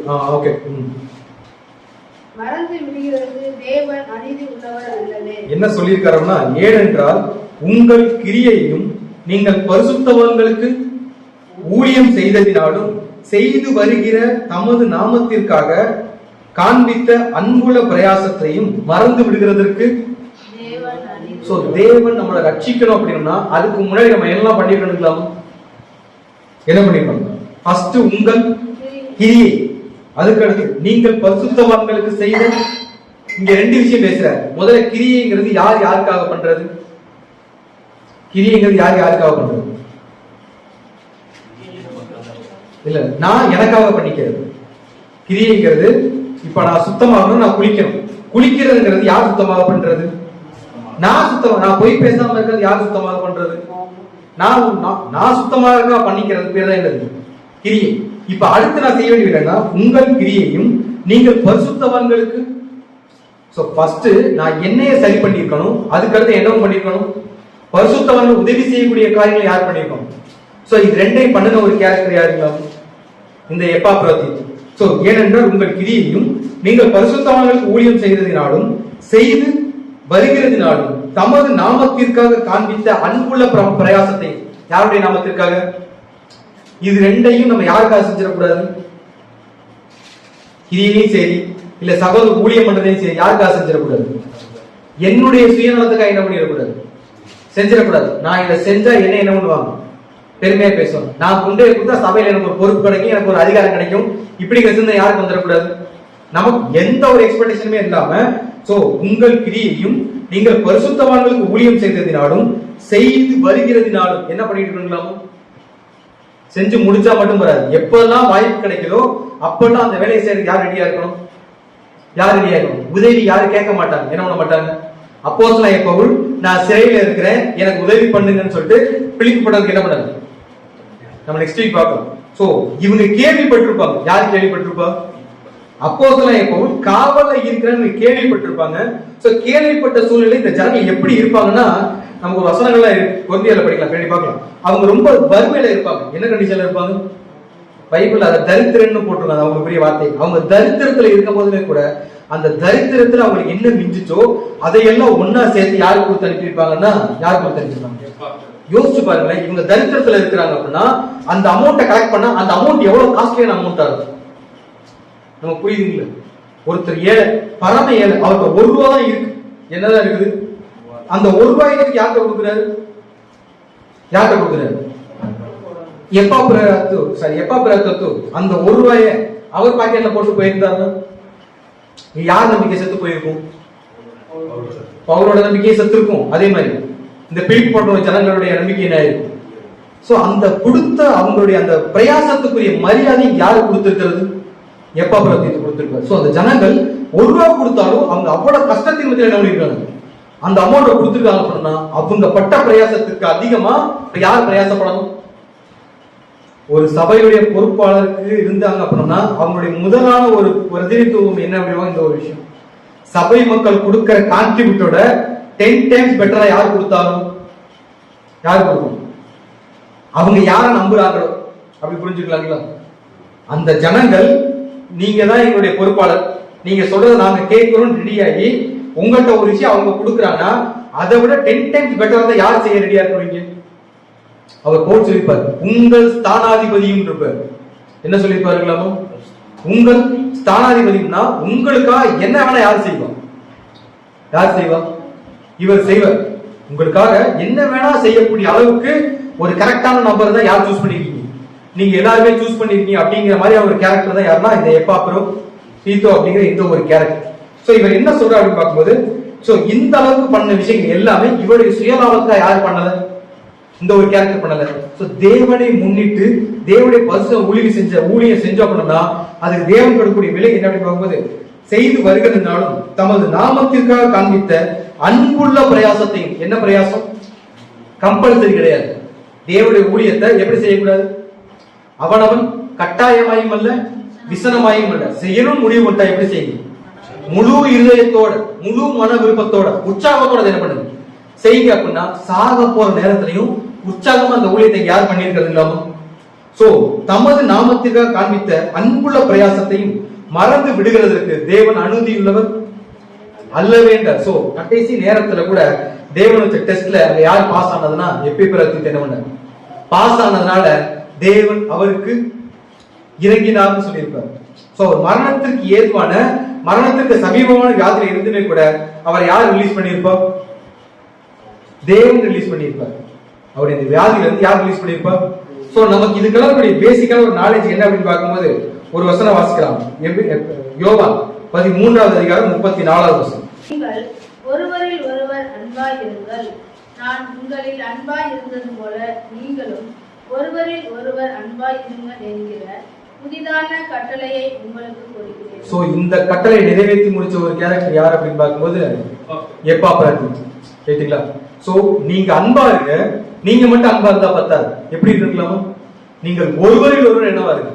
அன்பா இருங்க அப்படிங்கிற புதிதான கட்டளையை கொடுத்தாருல, அந்த கட்டளையை தன் முழு மூச்சோட செஞ்சு முடிச்ச கேரக்டர். தன் மரண தருவாயில கூட அந்த ஜனங்கள் தன் மேல வைத்த நம்பிக்கையை காப்பாற்றின ஒரு கேரக்டர். தனக்காக எதிர்பார்த்திருக்க பவுலுக்கு உதவி செய்யணும் அப்படிங்கிற ஒரு ஓட்டத்தை முழுசா ஓடி முடிச்ச ஒரு கேரக்டர் யார் அப்படின்னு பார்க்கும்? யாரு? எப்பாப்ராத்தீத்து அப்படிங்கிற இந்த ஒரு கேரக்டர். சோ அந்த அளவுக்கு உண்மையா இருந்திருக்கிறார். இப்ப நம்மளை பார்த்து அவர் என்ன சொல்றாருன்னா அதுலயே 11வது வசனம், சாரி பிலிப்பியர் 2ஆம் அதிகாரம் 28. ஆகையால் நீங்கள் அவனை மறுபடியும் கண்டு சந்தோஷப்படவும் எனக்கு குறைவும் அவனை என் துக்கம் குறைவும் அவனை அதிசீக்கிரமாய் அனுப்பினேன். சோ இங்க என்ன சொல்லியிருக்காரு போகும்போது அது முந்தின வசனம் படிச்சோம்னா, அவன் வியாதிப்பட்டு மரணத்திற்கு சமீபமாய் இருந்தது மெய்தான். அவன் எப்படிதான் இருந்தான்? மரணத்திற்கு சமீபமான மெய்தான். ஆகிலும் தேவன் அவனுக்கு என்ன பண்ணார்களாம்? இறங்கினார். அவனுக்கு இறங்கினதும் அல்லாமல் என்ன சொன்னார்களாமா? அவனுக்கு இறங்கினதும் அல்லாமல் துக்கத்தின் மேல் துக்கம் எனக்கு உண்டாகாதபடிக்கு என்ன சொல்றார்களாமா? இப்ப பிலிப்பு பட்டம் அந்த சபைன்னு வச்சுக்கோமே, அதுல எப்பாப்ராத்தீத்து அந்த சபையுடைய பொறுப்பாளர்னு வச்சுக்கோம் ஒரு புரிதலுக்காக. இப்ப மூப்பரா அப்போஸ்தலனாகிய பவுல்னு வச்சுக்கோம். கேட்டீங்களா? மூப்பர் யாரு? அப்போஸ்தலனாகிய பவுல். அந்த சபையுடைய பொறுப்பாளர் அல்லது கண்காணி யாரு? எப்பாப்ராத்தீத்து. அந்த சபையுடைய மக்கள் யாருன்னா பிலிப்பு பட்டணத்து ஜனங்கள். அப்படின்னா பிலிப்பு பட்டணத்து ஜனங்கள் இவர் செஞ்சிருவான்னு ஒரு பொறுப்பை யார்கிட்ட கொடுத்திருக்கிறாங்க? எப்பாப்ராத்தீத்து கொடுத்திருப்பாங்க.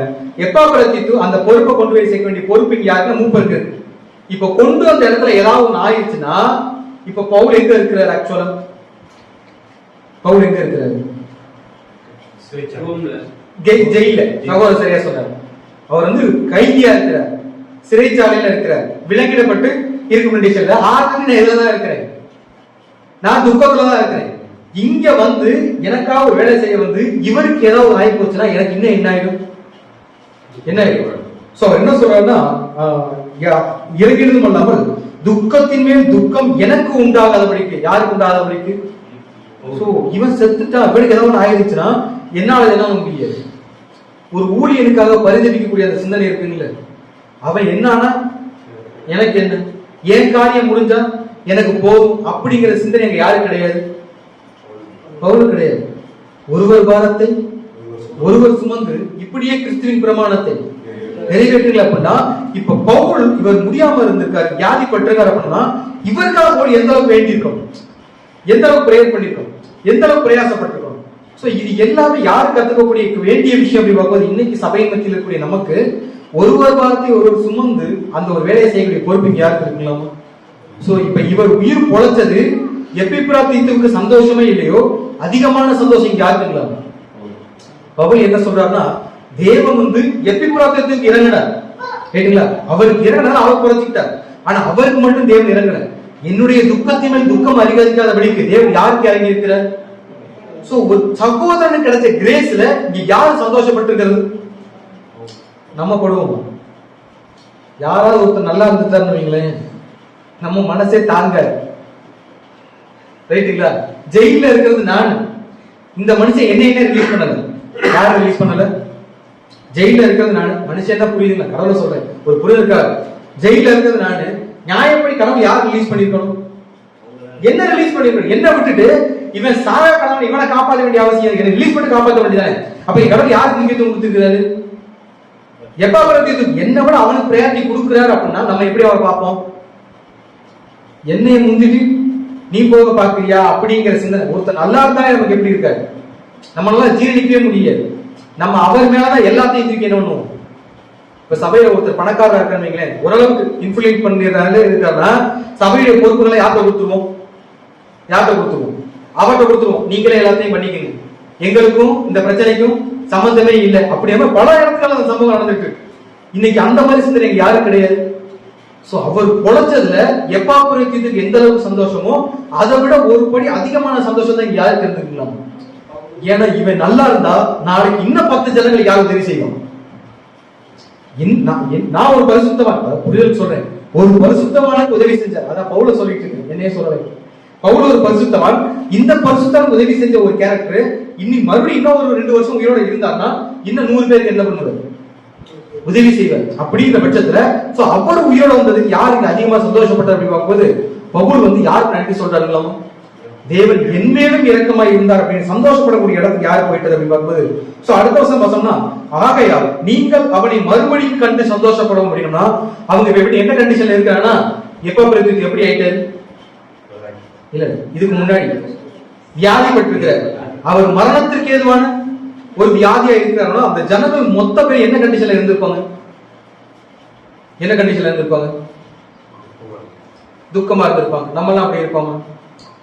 நம்ம சகோதரர் அடிக்கடி சொல்வார், யாருக்காவது முடியாம இருந்துச்சுன்னா போன் அடிச்சது கேக்குறீங்களா நீங்க அப்படிம்பாரு. ரியாலிட்டி அதுதான். யார்கிட்ட கேட்டிருக்கோமா? யாருக்கும் போன் அடிச்சு கூட என்ன பண்ண மாட்டோம், நல்லா இருக்கீங்களாலும் கேட்க மாட்டோம். ரைட் தானே? யாருக்கு என்ன நடந்தாலும் நமக்கு என்ன கிடையாது, நமக்கு எந்த பிரச்சனையும் கிடையாது. நம்ம வாழ்க்கை ஸ்மூத்தா நிம்மதியா போகுதா அப்படிங்கிறது மட்டும் தான் யார் மைண்ட்ல இருக்கும்? நம்ம மைண்ட்ல இருக்கும். இப்ப இஸ்ரேல் எதுல ஈரான்ல கொண்டு போட்டு இருக்கிறாங்க.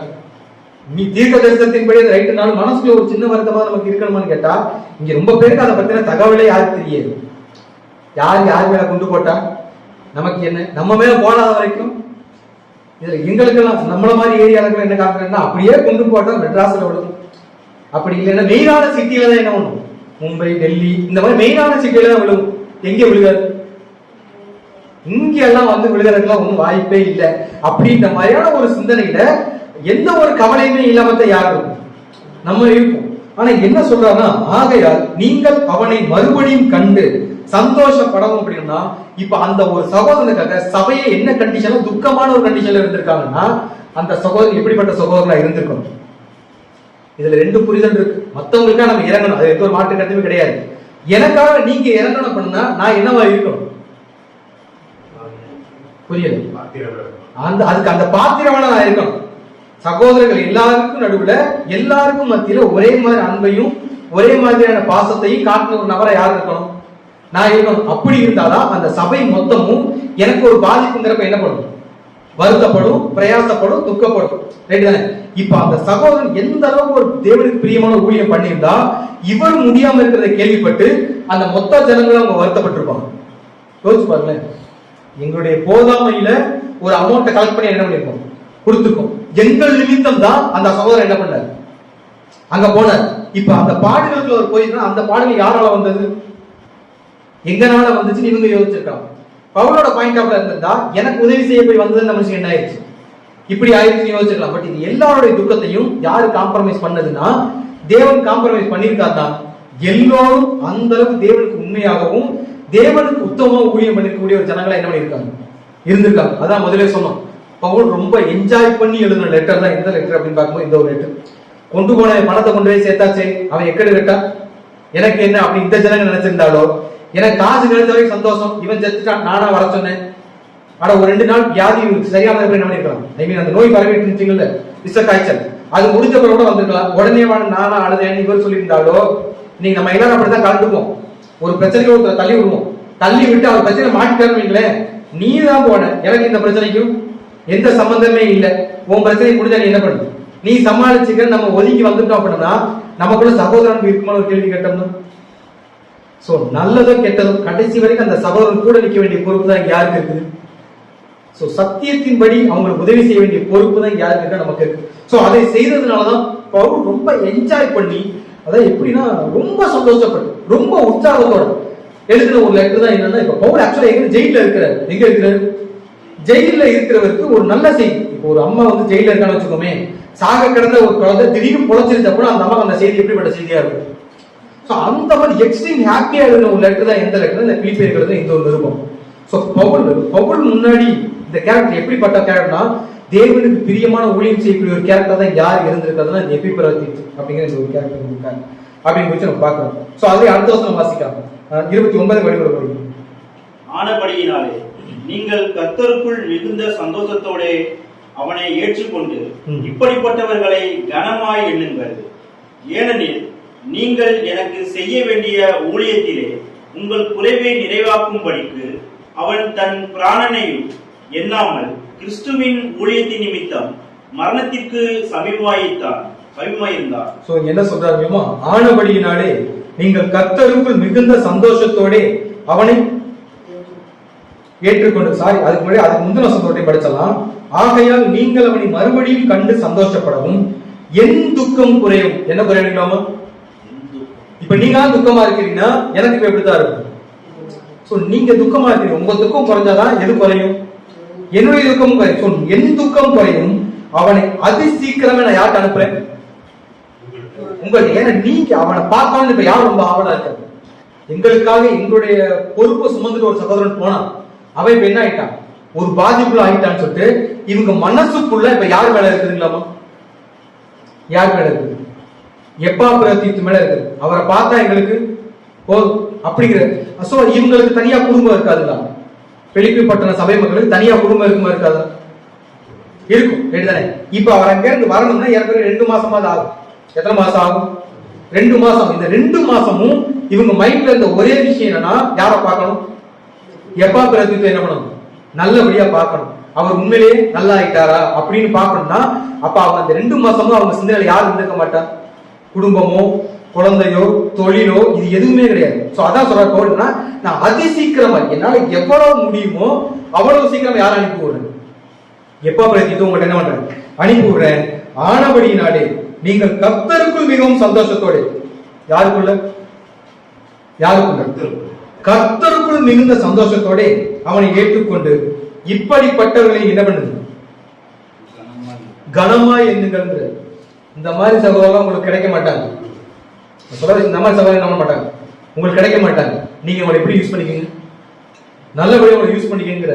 இன்னைக்கு நமக்கு அந்த ஒரு மெச்சூரிட்டி இருக்கான்னு கேட்டோம்னா, சபையில வழிநடத்தக்கூடிய சகோதரர் ஏதாவது சொல்லிட்டாருன்னு வைங்களேன், நம்மளால என்ன பண்ண முடியாது, தாங்கியே முடியாது. சோ அவரைத்தான் நம்ம தூக்கி போட்டு மிதிக்கிறது, கீழே போட்டு அமுக்கிறது, எல்லா வேலையும் நம்ம யார்தான் பண்ணுவோம்.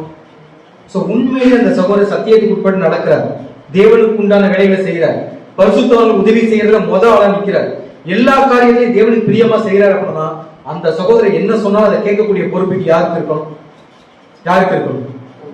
இதை எப்படி நம்ம கண்டுபிடிக்கலாம், அந்த சகோதரர் உண்மையிலேயே தேவனுக்கு பிரியமான ஊழியம் தான் செய்கிறார் அப்படிங்கிற எப்படி கண்டுபிடிக்கலாம்.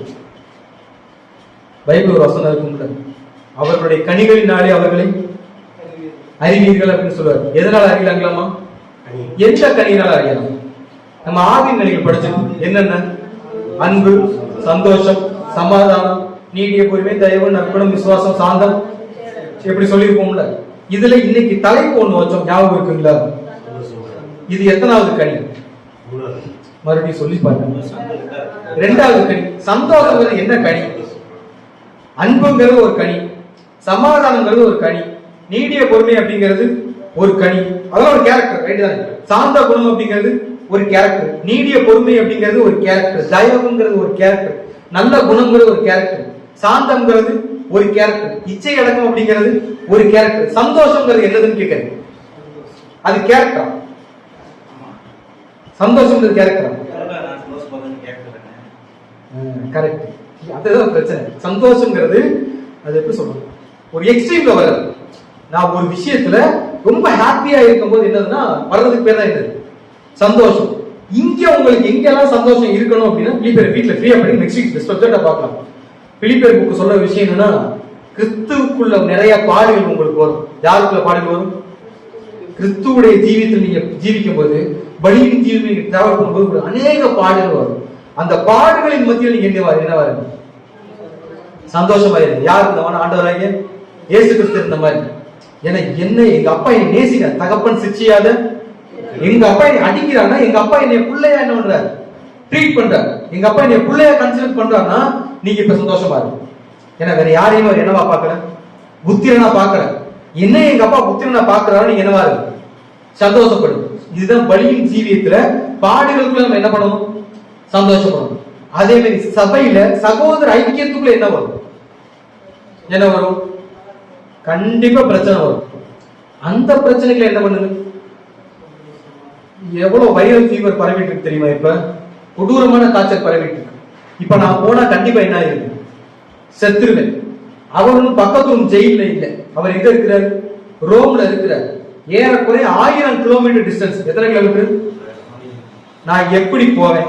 இதெல்லாம் நடக்கிற காரியமா, இல்ல கொஞ்ச நாள் கழிச்சு போய்க்குமோ, இப்படி ஏதாவது எப்ப சொல்லியிருந்தாருன்னா இந்த காரியம் எதுவுமே நடந்திருக்காரு. இந்த காரியம் எதுவுமே நடந்திருக்காரு. சோ உண்மையா தேவனுக்கு ஒரு ஊழியம் பண்ணணும் வந்துட்டோம்னா அதை செஞ்சு முடிக்க வேண்டிய பொறுப்பு யாருக்கு இருக்கு? நமக்கு இருக்கு. சோ சபை மத்தியில இந்த மாதிரி அவர் யோசிச்சிருக்கலாம், சபைகளை பாடுவோம், எனக்கிட்ட போய் இவ்வளவு பெரிய கடமையை கொடுக்க வேற யாரையாவது என்ன பண்ணுது, வேற யாராவது அனுப்புங்க. என்னையே நானே தான் அடிக்கடி போகணுமா? அன்னைக்கு நான் தான் போனேன், இன்னைக்கு நான் தான் போகணுமா? இல்ல எப்ப பார்த்தாலும் நான் தான் கான்ட்ரிபியூட் பண்ணணுமா, எப்ப பார்த்தாலும் நான் தான் உதவி பண்ணணுமா அப்படின்னு கேள்வி கேட்டிருந்தனாலுமே இந்த காரியம் என்ன இருக்காது, இந்த நபருடைய பேரு இங்க பார்த்து வந்துட்டே இருக்காது. ரைட் தானே? சோ இது எதையுமே இங்க யாரு கன்சிடர் பண்ணல அப்படின்னா எபிபிரத்து. ரைட் தானே? இங்க நம்மளும் இந்த ஊழியத்துக்கு வந்திருக்க அப்படின்னா சகோதரர்கள் நிறைய பாடுகள் வரும். அதையுமே சந்தோஷமா ஏத்துக்கிட்டு சந்தோஷமா சகிச்சுக்கிட்டு முறுமுறுப்பு இல்லாமல் எப்படி செய்யலாமோ, முறுமுறுப்பு இல்லாமல் ஒருவருக்கு என்ன பண்ணுங்க, உதவி செய்யுங்கிறார். சோ அதை செய்யதான் இங்க வந்திருக்கிறோம்.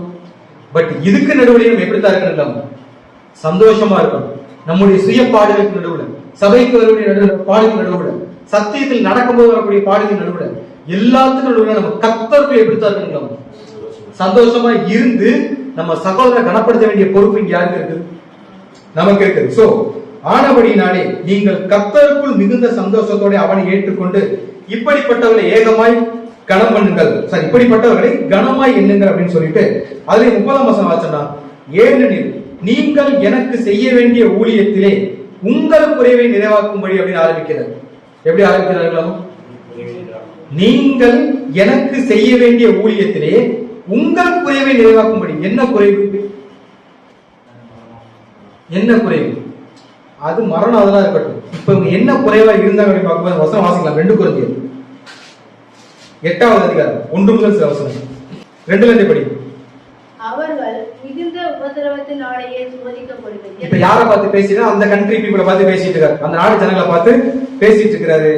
அவர்கள் மிகுந்த உபத்திரவத்திலே சோதனைப்படுகையில், எதுல சோதனைப்பட்டு இருக்காங்களாமா, மிகுந்த உபத்திரவத்தில் யார் இருக்கிறது, அந்த சபை மக்கள் இருக்கிறாங்க. அப்படி வாசிக்கலாம். கொடிய தரித்திரம் உடையவர்களாய் இருந்தும், எப்படி இருக்காங்களாமா, கொடிய தரித்திரம் உடையவர்களாய் இருந்தும் தங்கள் பரிபூர்ண சந்தோஷத்தினாலேயே, ஆனாலும் எப்படி இருக்கிறாங்களாமா, பரிபூர்ண சந்தோஷம். அந்த சபை மக்கள் எப்படி இருக்காங்களாமா, ஃபர்ஸ்ட் மிகுந்த உபத்திரத்தினாலே சோதிக்கப்படுகையில், என்ன கண்டிஷன்ல இருக்கிறாங்க, மிகுந்த உபத்திரவத்துல சோதிக்கப்பட்டு இருக்கிறாங்க. அதே மாதிரி கொடிய தரித்திரம், தரித்திரம்ங்கிறதே கொடியதுதான், ரைட் தானே? ஆனா கொடிய தரித்திரம்னா அது அதை விட கொடியது, ரைட் தானே? சோ கொடிய தரித்திரம் உடையவர்களாக இருந்தும் தங்கள் பரிபூர்ண சந்தோஷத்தினாலே மிகுந்த உதாரணத்துவமா என்ன பண்ணாங்களாம். அந்த வார்த்தை புரியுதுங்கள, அவங்கள்ட்ட தரித்திரம் இல்லை. என்ன இருந்திருக்கு? கொடிய தரித்திரம் இருந்திருக்கு. சோதனை இல்லை. என்ன சோதனை இருக்குங்களா? உபத்திரவத்திலேயும் சோதனை இருந்தது. சோ அதை எப்படி சொல்லலாம், என்ன சொல்றதே முடியாத, இனிமேல் நான் வாழவே முடியாது அப்படின்ற கண்டிஷன்ல யார் இருக்கிறதுனா அந்த சபை மக்கள் இருக்கிறாங்க. பட் அந்த கண்டிஷன்லயுமே கூட மிகுந்த பரிபூரண சந்தோஷத்தினாலே மிகுந்த உதாரத்துவமாய் கொடுத்தார்கள். என்ன பண்ணிருக்காங்களாமா? நம்ம தமிழ் ஒரு பழமொழி சொல்லுவோம், சட்டியில இருந்தாதானே அகப்பையில வரும்னு சொல்லியிருக்கோம். அவங்கள்ட்ட சட்டியில ஒண்ணுமே இல்லை. என்ன இல்லை? சட்டியில ஒண்ணுமே இல்லை. எங்கள்ட்ட சட்டி மட்டும் தான் இருக்கு. என்னதான் இருக்கு? அதையும் கொண்டு போய் கொடுங்கன்னா எப்படி இருக்கும்? இந்த சட்டியில எங்களுக்கு போடுறதுக்கு என்ன இல்லை? இந்த பாத்திரத்துல சமைக்கிறீர்கள் என்ன இல்லை? ஒண்ணும் இல்லை. இந்த பாத்திரத்தை வச்சு எங்களுக்கு என்ன கிடையாது, எந்த பிரயோஜனம். இதை கொண்டு அவங்கள்ட்ட கொடுங்க, அவங்க இதை வச்சு ஏதாவது என்ன பண்ணிக்குவாங்க அப்படின்னு சொன்னா எப்படி இருக்குமோ அதை எப்படி சொல்லிருக்காங்க? பரிபூர்ண சந்தோஷத்தோட. எப்படி சொல்லியிருக்காங்க? இதை கொடுத்துட்டா இனி என் குழந்தை, என் மனைவி, என் கணவன், எங்க அப்பா, எங்க அம்மா, என் சகோதரர்கள் என்ன ஆவாங்களோ அப்படிங்கறதுல யாரு கவலைப்படல? யாரு கவலைப்படல? அந்த சபை மக்கள். ஒருத்தர் மட்டும் தான் கவலைப்படல அப்படின்னு கேட்டா அந்த சபை மக்கள் எல்லாமே எப்படிதான் இருந்திருக்காங்க? அப்படிதான் இருந்திருக்காங்க. சோ அவங்களே உபத்திரவத்துல இருந்திருக்காங்க, சோதனைகள் இருந்திருக்காங்க, கொடிய தரித்திரத்துல இருந்தாலுமே கூட அவங்க மிகுந்த உதாரத்துவமே புரியுதுங்களா? கொடுத்தா இவங்கள மாதிரி கொடுக்கணும் அப்படின்னு சொல்ற மாதிரி ஒரு வாழ்க்கை யார் வாழ்ந்து காட்டியிருக்காங்க? யார் வாழ்ந்து காட்டியிருக்காங்க? அதே அடுத்த வருஷம் படிச்சோம்னா, மேலும் அவர்கள் தங்கள் திராணிக்கு தக்கதாகவும் தங்கள் திராணிக்கு மிஞ்சியும் கொடுக்க தாங்களே மனதுள்ள ஆனது என்பதற்கு யார் சாட்சியா இருக்கிறது இல்லாம? யார் அந்த நாம்? இந்த புக்கள் பவுல் கொரிந்தியர் யார் எழுதியிருக்கிறது? அவர் என்ன சொல்றாருன்னா, அவங்க திராணிக்கு தக்கதாயெல்லாம் கொடுக்கல. அவங்க எப்படி கொடுக்கல? திராணிக்கு தக்கதாய் கொடுக்கறதுன்னா, திராணிக்கு தக்கதாய் கொடுக்கறது என்னது? என்னால 100 ரூபாய் கொடுக்க முடியும், நான் 100 ரூபாய் கொடுக்கிறேன். இது திராணிக்கு தக்கதாய் கொடுக்கிறது. ஆனா எப்படி கொடுத்திருக்காங்கன்னா, மேலும் அவர்கள் தங்கள் திராணிக்கு தக்கதாகவும் தங்கள் திராணிக்கு மிஞ்சியும் என்ன பண்ணிருக்காங்களா? என்கிட்ட 100 ரூபாய் தான் இருக்கு, 100 ரூபாய் கொடுத்துட்டேன். இப்ப அடுத்த வேலை சாப்பாட்டுக்கு எனக்கு ஒரு 100 ரூபாய் வேணும். இப்ப எனக்கு 100 ரூபாய் ஒருத்தர் தர, அந்த 100 ரூபாய் வாங்கி என்ன பண்றது? கொடுத்துறது. திராணிக்கு மிஞ்சியும் கொடுக்க தாங்களே மனதுள்ளவர்களை எப்படி இருந்திருக்காங்களோ? சோ இல்லாத சூழ்நிலை சந்தோஷமா யார் இருந்திருக்கிறது? யார் இருந்திருக்கிறது? அவங்களுக்கு அடுத்த வேலை சாப்பாட்டை பத்தி, என்கிட்ட 100 ரூபாய்க்கு கொடுத்துட்டேன், அடுத்த வேலை சாப்பாட்டுக்கு எனக்கு சம்பளமா 100 ரூபாய் வந்துச்சுன்னா பரவாயில்ல, அதையும் என்ன பண்ணுங்க. அதையும் எப்படி கொடுத்திருக்காங்கன்னா மனதுள்ளவர்களை ரொம்ப சந்தோஷத்தோட பரிபூர்ண சந்தோஷத்தை கொடுத்த ஜனங்கள் தான் யாரு? யாரு? நம்ம ஒரு சபையா அழைக்கப்பட்டிருக்கோம் அப்படின்னா, ஒரு சபையா இருக்கிறோம் அப்படின்னா, உண்மையிலேயே ஒரு சபை எப்படி இருக்கணும் அப்படிங்கிறத நம்ம யாரை பார்த்தா கத்துக்கணும்னா, பிலிப்பு சபையை பார்த்து என்ன பண்ணிக்கணும், கத்துக்கணும். அவங்களோட மைண்ட் செட் என்னன்னா, நான் தான் கொடுப்பேன். நான் என்ன பண்ணுவேன்? நான் தான் கொடுப்பேன். அது எவ்வளவு கொடுப்பேன்னா, என்னால எவ்வளவு முடியுதோ கொடுப்பேன். முடியலையா, எனக்கு இன்னும் என்னெல்லாம் கிடைக்கிறது எல்லாத்தையும் என்ன பண்ணுவேன்? தூக்கி கொடுப்பேன். அப்படிங்கிற மாதிரி மைண்ட் செட். அவங்களுக்கு ஒரே விஷயம் என்னன்னா, பரிசுத்தவான்கள் நான் நிம்மதியா தேவனுடைய வேலையை என்ன பண்ணணும் அப்படிங்கிறது நாலேஜ் ஆயிருச்சு. அதுக்காக நம்ம இந்த காணிக்கையை குறித்து பேச அது புரியுதுங்க. நம்ம இங்க சொல்ல வர விஷயம் என்னன்னா, நமக்கு தேவன் நிறைய விஷயம் கொடுத்திருப்பார். அன்பு செலுத்தக்கூடிய ஒரு வரம், தேவனுடைய வார்த்தைகளை சொல்லக்கூடிய ஒரு வரம், தேவனுடைய மனிதர்கள் உதவி செய்யக்கூடிய ஒரு வரம், தேவனுக்காக பிரயாசப்படக்கூடிய ஒரு வரம். இப்படி ஒவ்வொருவருக்கும் ஒவ்வொரு வரம் உண்டுன்னா அந்த வரத்தை தேவனுக்கு பிரியமா பயன்படுத்தக்கூடிய பொறுப்பு இங்க யாருக்கு இருக்கு? நமக்கு இருக்கு. அவங்க என்ன கொடுத்தாங்கன்றதுலாம் இங்க இல்ல. ஆனா என்ன கொடுத்தாங்களோ அதை முழு மனசோட யாருக்கு கொடுத்திருக்கிறது?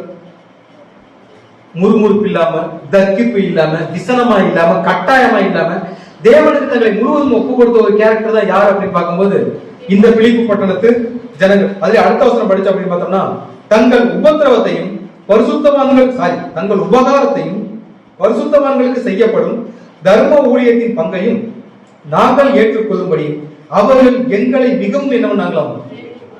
பவுல் வேண்டாம்னு சொல்லுவார்களாம். ஒரு புரிதலுக்காக சொல்றேன். பவுல் என்ன சொல்றாங்களாமா? எங்கள்கிட்ட எல்லாமே என்ன இருக்கு? எங்கள்கிட்ட போதும். ஏன்னா நீங்க என்னவா இருக்கிறீங்க? நீங்களே கஷ்டத்துல இருக்கிறீங்க. கொடிய உபத்திரம் உங்களுக்கு இருக்கு, கொடிய பஞ்சம் உங்களுக்கு இருக்கு, அடுத்த வேளை சாப்பாடு உங்களுக்கே வழி இல்லாம இருக்கு. எங்களுக்கு போதும் இருக்குன்னு சொன்னா கூட இவங்க அதை எப்படி கொடுத்திருக்காங்கன்னா ரெக்வஸ்ட் பண்ணி என்ன பண்ணிருக்காங்க. நம்ம என்ன பண்ணுவோம்? ஒருத்தர் ஒண்ணு கொடுப்போம், இல்லைங்க பிரதர் என்கிட்ட நிறைய இருக்கு, நீங்க யூஸ் பண்ணிக்கங்க அப்படின்னு தான் என்ன பண்ணுவோம். ரொம்ப சந்தோஷம் பிரதர், நானும் இதைத்தான் எதிர்பார்த்துட்டு இருந்தேன், எங்களுக்கு வீட்டுல ரொம்ப கஷ்டமா இருக்கு அப்படின்னு சொல்லி என்ன பண்ணிடுவோம், திருப்பி கொண்டு வந்துருவோம். ரைட்டு தானே.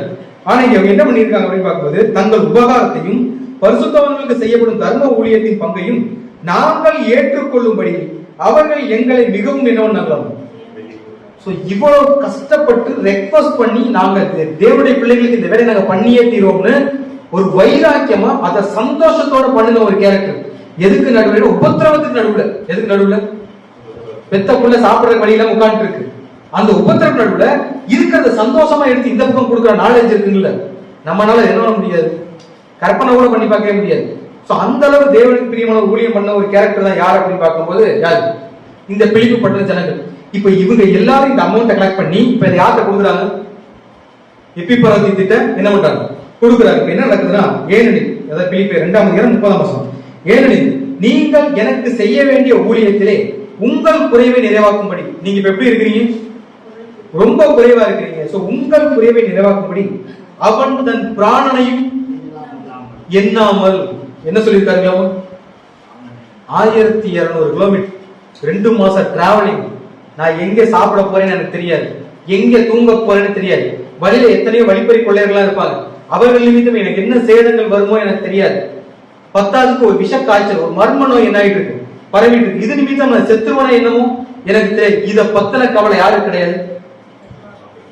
அந்த ஒரு கேரக்டர் சுத்தமே கிடையாது. என்ன நம்பி இவ்வளவு உபத்திரவத்துல இவங்க ஒரு பொருளை கொடுத்துருக்காங்கன்னா, இப்ப நான் செய்யற உதவி இவங்க செய்யற உதவியோட என்ன கிடையாது, பெருசு ஒண்ணும் கிடையாது. இவங்க வறுமையில இவ்வளவு கொடுத்துருக்காங்க அப்படின்னா, இவங்களுக்கு நான் இதை செய்யறதுனால நான் ஒண்ணு என்ன ஆக போறது, குறைஞ்சு பேர். அப்ப அவங்க அந்த உதவிக்கு எவ்வளவு முக்கியத்துவம் கொடுக்குறாங்க. சோ அதான் தேவனுக்கு பிரியமா செஞ்சு அவங்க தீர்மானம் பண்ணி, அவன் தன் பிராணனையும் எண்ணாமல் கிறிஸ்துவின் ஊழியத்தின் நிமித்தம் மரணத்துக்கு என்னவா இருந்தாங்க, சமீபமா இருந்தான்னு சொல்றாரு. எது வரைக்கும் போயிருக்காருங்களா அவரு? இந்த சபையுடைய ஜனங்கள் கொடுத்த பொறுப்பை நிறைவேற்றுவதற்கு அவர் எவ்வளவு தூரம் போயிருக்காருன்னா, சாகர வரைக்கும் யாரு போயிருக்கிறது இல்லாம. இந்த ஊழியம் அப்படின்னு வருதுங்கல்ல, பிராணனையும் எண்ணாமல் கிறிஸ்துவின் ஊழியத்தின் நிமித்தம் அப்படிங்கிற வார்த்தை யூஸ் பண்றாங்கல்ல, இந்த ஒரு வார்த்தைக்கு என்ன ரெஃபரன்ஸ் கொடுக்குறாங்க அப்படின்னு பார்த்தோம்னா, அதாவது லிட்டூகியா அப்படிங்கிற வார்த்தையை சொல்றாங்க. லிட்டூகியா அப்படின்ற ஒரு கிரேக்க பத்தி யூஸ் பண்றாங்க. இந்த வார்த்தையோட அர்த்தம் என்ன சொல்றாங்க அப்படின்னு பார்க்கும்போது, அதை எந்த நிபந்தனையும் இல்லாம, அதே மாதிரி எந்த எதிர்பார்ப்பும் இல்லாம முழு மனதோட முழு ஈடுபாட்டோட வேலையை செய்யறதுக்கு ஒரு அடையாளம், ஒரு வார்த்தை சொல்றாங்க. எந்த ஒரு எதிர்பார்ப்பும் இல்லாம, எந்த ஒரு நிபந்தனையும் இல்லாம, எந்த ஒரு பரிகாரமும் இல்லாம செய்யக்கூடிய ஒரு வேலை, முழு மனசோட ஊழியம் மட்டும்தான். அதனால எனக்கு என்ன கிடைக்காது, என்ன கிடைக்காது, எனக்கு எதுவுமே கிடைக்காதுன்னு சொல்ல முடியல. அந்த மாதிரியான ஒரு வார்த்தையை எது பயன்படுத்திருக்காங்கன்னா, எபிபராதி செஞ்ச ஒரு வேலைக்கு பயன்படுத்துறாங்க. சோ தேவனுக்கு தன்னை முழுவதும் ஒப்பு கொடுத்த ஒரு கேரக்டர் தான் யாரு? அத முழு மனசோட முழு சந்தோஷத்தோட தேவனுக்கு பிரியமா அந்த வேலையை செஞ்சு முடிச்ச ஒரு கேரக்டர் தான் யார் அப்படின்னு பார்க்கும்போது யாரு? எப்பாப்ராதி. சோ அவர் மைண்ட்ல இருந்த ஒரே விஷயம் என்னன்னா, 2 கொரிந்தியர் 4வது அதிகாரம் 10வது வசனம். சரீரத்திலே விளங்கும்படிக்கு இயேசுவின் மரணத்தை எப்பொழுதும் எங்கள் சரீரத்திலே சுமந்து. சோ அப்ப இவங்களுக்கு எதை பத்தி கவலை இல்லை, சாகரத்தை பத்தி யாருக்கு கவலை இல்லை, மரணத்திற்கு சமீபமானு சொல்லுங்க. சாகர நிலைமையில போனாலுமே கூட இவர் கொடுத்த பொறுப்பை இவர் யாரு என்ன பண்ணல, மிஸ் பண்ணவே. யார் கொடுத்த பொறுப்பை? பிலிப்பு பட்டணத்து ஜனங்கள் கொடுத்த பொறுப்பையும் அவருடைய நம்பிக்கை யார் வீணாக்கல, இவர் வீணாக்கவே.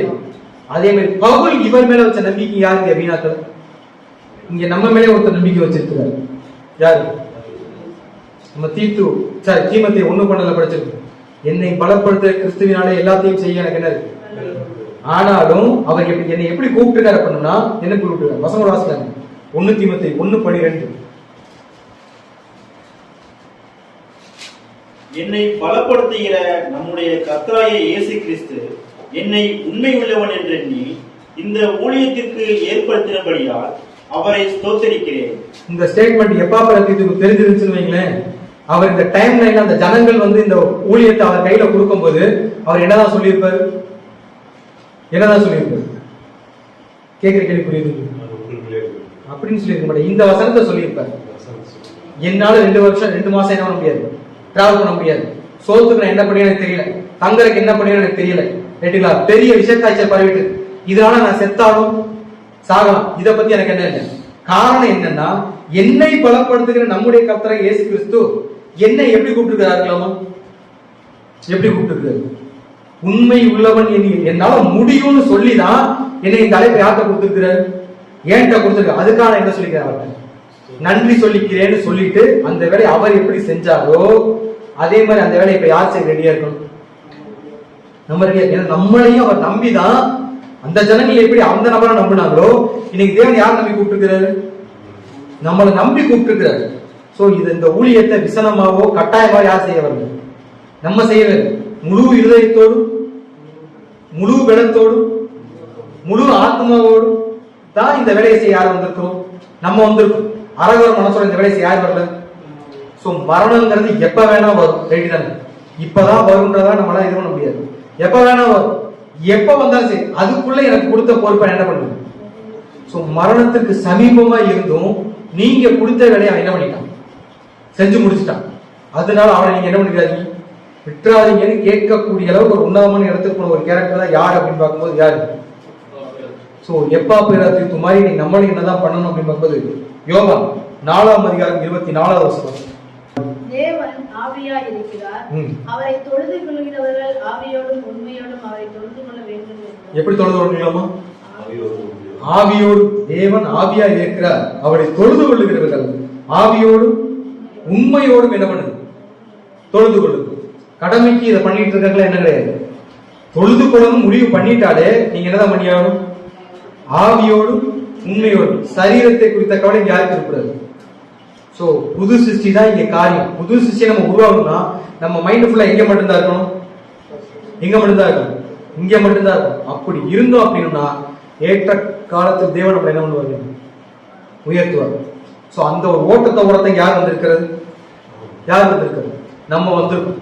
சோ அதை செய்யாம நம்மளுடைய சுய சித்தத்துக்கு இம்பார்ட்டன்ஸ் கொடுத்துட்டு நம்ம சுய வாழ்க்கையை பார்த்துட்டு எனக்குன்னு ஒரு குடும்பம் இருக்கு, எனக்குன்னு ஒரு வாழ்க்கை இருக்கு, எனக்குன்னு ஒரு தொழில் இருக்குன்னு சொல்லிட்டு அதை நோக்கி ஓடிட்டு இருந்தோம்னா உலகத்துல சந்தோஷமா இருக்கலாம், ஆனா என்ன பண்ண முடியாது? என்ன பண்ண முடியாது? கர்த்தருக்குள் நம்மளால என்ன பண்ண முடியாது? சந்தோஷமாவே இருக்க முடியாது. அப்படி கர்த்தருக்குள் சந்தோஷமா இருந்த ஜனங்கள் தான் யாருன்னா இந்த பிலிப்பு பட்டணத்து ஜனங்கள். இந்த ஜனங்களுடைய கண்காணியே இருந்த ஒரு கேரக்டர் யாருன்னா எபிப்ராத்து, ரைட் தானே? சோ ஜனங்கள் 100 மார்க் வாங்கியிருந்தாங்கன்னா இப்ப இவரும் அதுக்கேற்ற மாதிரி அதுல இருந்து ஒரு 10 மார்க் தான் வாங்கிருக்கோம். சோ அந்த அளவுக்கு ஒரு டிவைனான ஊழியம் பண்ண ஒரு கேரக்டர் தான் யார் அப்படின்னு பார்த்தோம்னா இந்த எபிப்ராத்து. சோ அவர் பண்ணின வேலையை யார் பண்ண வந்திருக்கிறோம்? பவுல் சொல்வார், நல்ல போராட்டத்தை போராடினேன், ஓட்டத்தை ஓடி முடித்தேன், விசுவாசத்தை, இது எல்லாத்தையும் பண்ணின இன்னொரு கேரக்டர் யார் அப்படின்னா பவுலோட ஸ்டேட்மெண்ட்ல யாரு? என்னைக்கு இது எல்லாத்தையும் நம்ம பண்ணி முடிக்கிறோமோ அப்பதான் பவுல் சொன்ன ஸ்டேட்மெண்ட் நமக்கு அப்ளை ஆகும். என்ன ஸ்டேட்மெண்ட் முதல்ல படிச்சவங்கள? பிலிப்பியர் 2:25. பிலிப்பியர் 2:25. மேலும் சகோதரனும் உடன் வேலையாகும் உடன் சேவகனும் உங்கள் ஸ்தானாதிபதியும் என் குறைச்சலுக்கு உதவி செய்தவனுமான எப்பாப்பிரத்தீத்துவை உங்களிடத்தில் அனுப்ப வேண்டும் என்று எண்ணினேன். சோ என்ன ஸ்டேட்மெண்ட் சொல்றாருங்களாமா? நம்ம அப்பதான் யாரா மாற போறீங்கன்னா என் சகோதரனும் உடன் வேலையாளும் உடன் சேவகனும் உங்கள் ஸ்தானாதிபதி. இந்த எல்லா இடத்துக்கும் வரணும்னா நம்ம யாருடைய வேலையை பார்க்கணும்? யாருடைய வேலையை பார்க்கணும்? இந்த எப்பாப்பிரத்தீத்து எப்படி வேலை செஞ்சாரோ தேவனுக்கு பிரியமா சாவ கூட மரணத்தை கூட கொஞ்சம் கூட கன்சிடர் பண்ணாம நான் செத்தாலும் பரவாயில்ல, நான் சாகருக்கு முன்னாடி தேவனுக்கு பிரியமான முழுசா என்ன முடியாது, முழு மனதோட சந்தோஷத்தோட ஓடி முடிச்சிடணும் அப்படின்ற ஒரு ஓட்டத்தை ஓடினாரோ அதே மாதிரி ஓட்டத்தை என்னைக்கு நம்ம ஓடுறோமோ அன்னைக்கு தான் நம்ம என்ன பண்ண முடியும்? என்ன பண்ண முடியும்?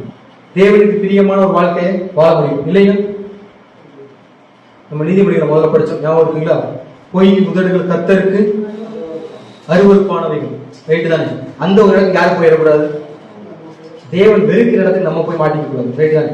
சோ நம்ம தேவன் சந்தோஷப்படுற இல்ல தேவனை சந்தோஷப்படுத்தக்கூட வேலையை செய்யணும் அப்படின்னா பூமியில தேவனுக்கு பிரியமை செய்யக்கூடிய காலங்களை முழு சந்தோஷத்தோடையும் முழு விருப்பத்தோட யார் செய்யணும்? நம்ம செய்யணும். சோ நமக்குள்ளே நிறைய குறைவுகள் இருக்கு. அந்த குறைவுகளை இந்த மாதிரி தேவனுடைய பரிசுத்தமுடைய கேரக்டர் நம்மளை முன்னிலைப்படுத்தி அவர்களிருந்து கத்துக்கொண்ட காரியங்கள் மூலமா நம்மளை சரிப்படுத்தி வாழ தேவன் தாமே கிருபை செய்வாராக. கேட்ட சத்தியங்களை தேவன் ஆசீர்வாதம் தருவாராக. ஆமாம்.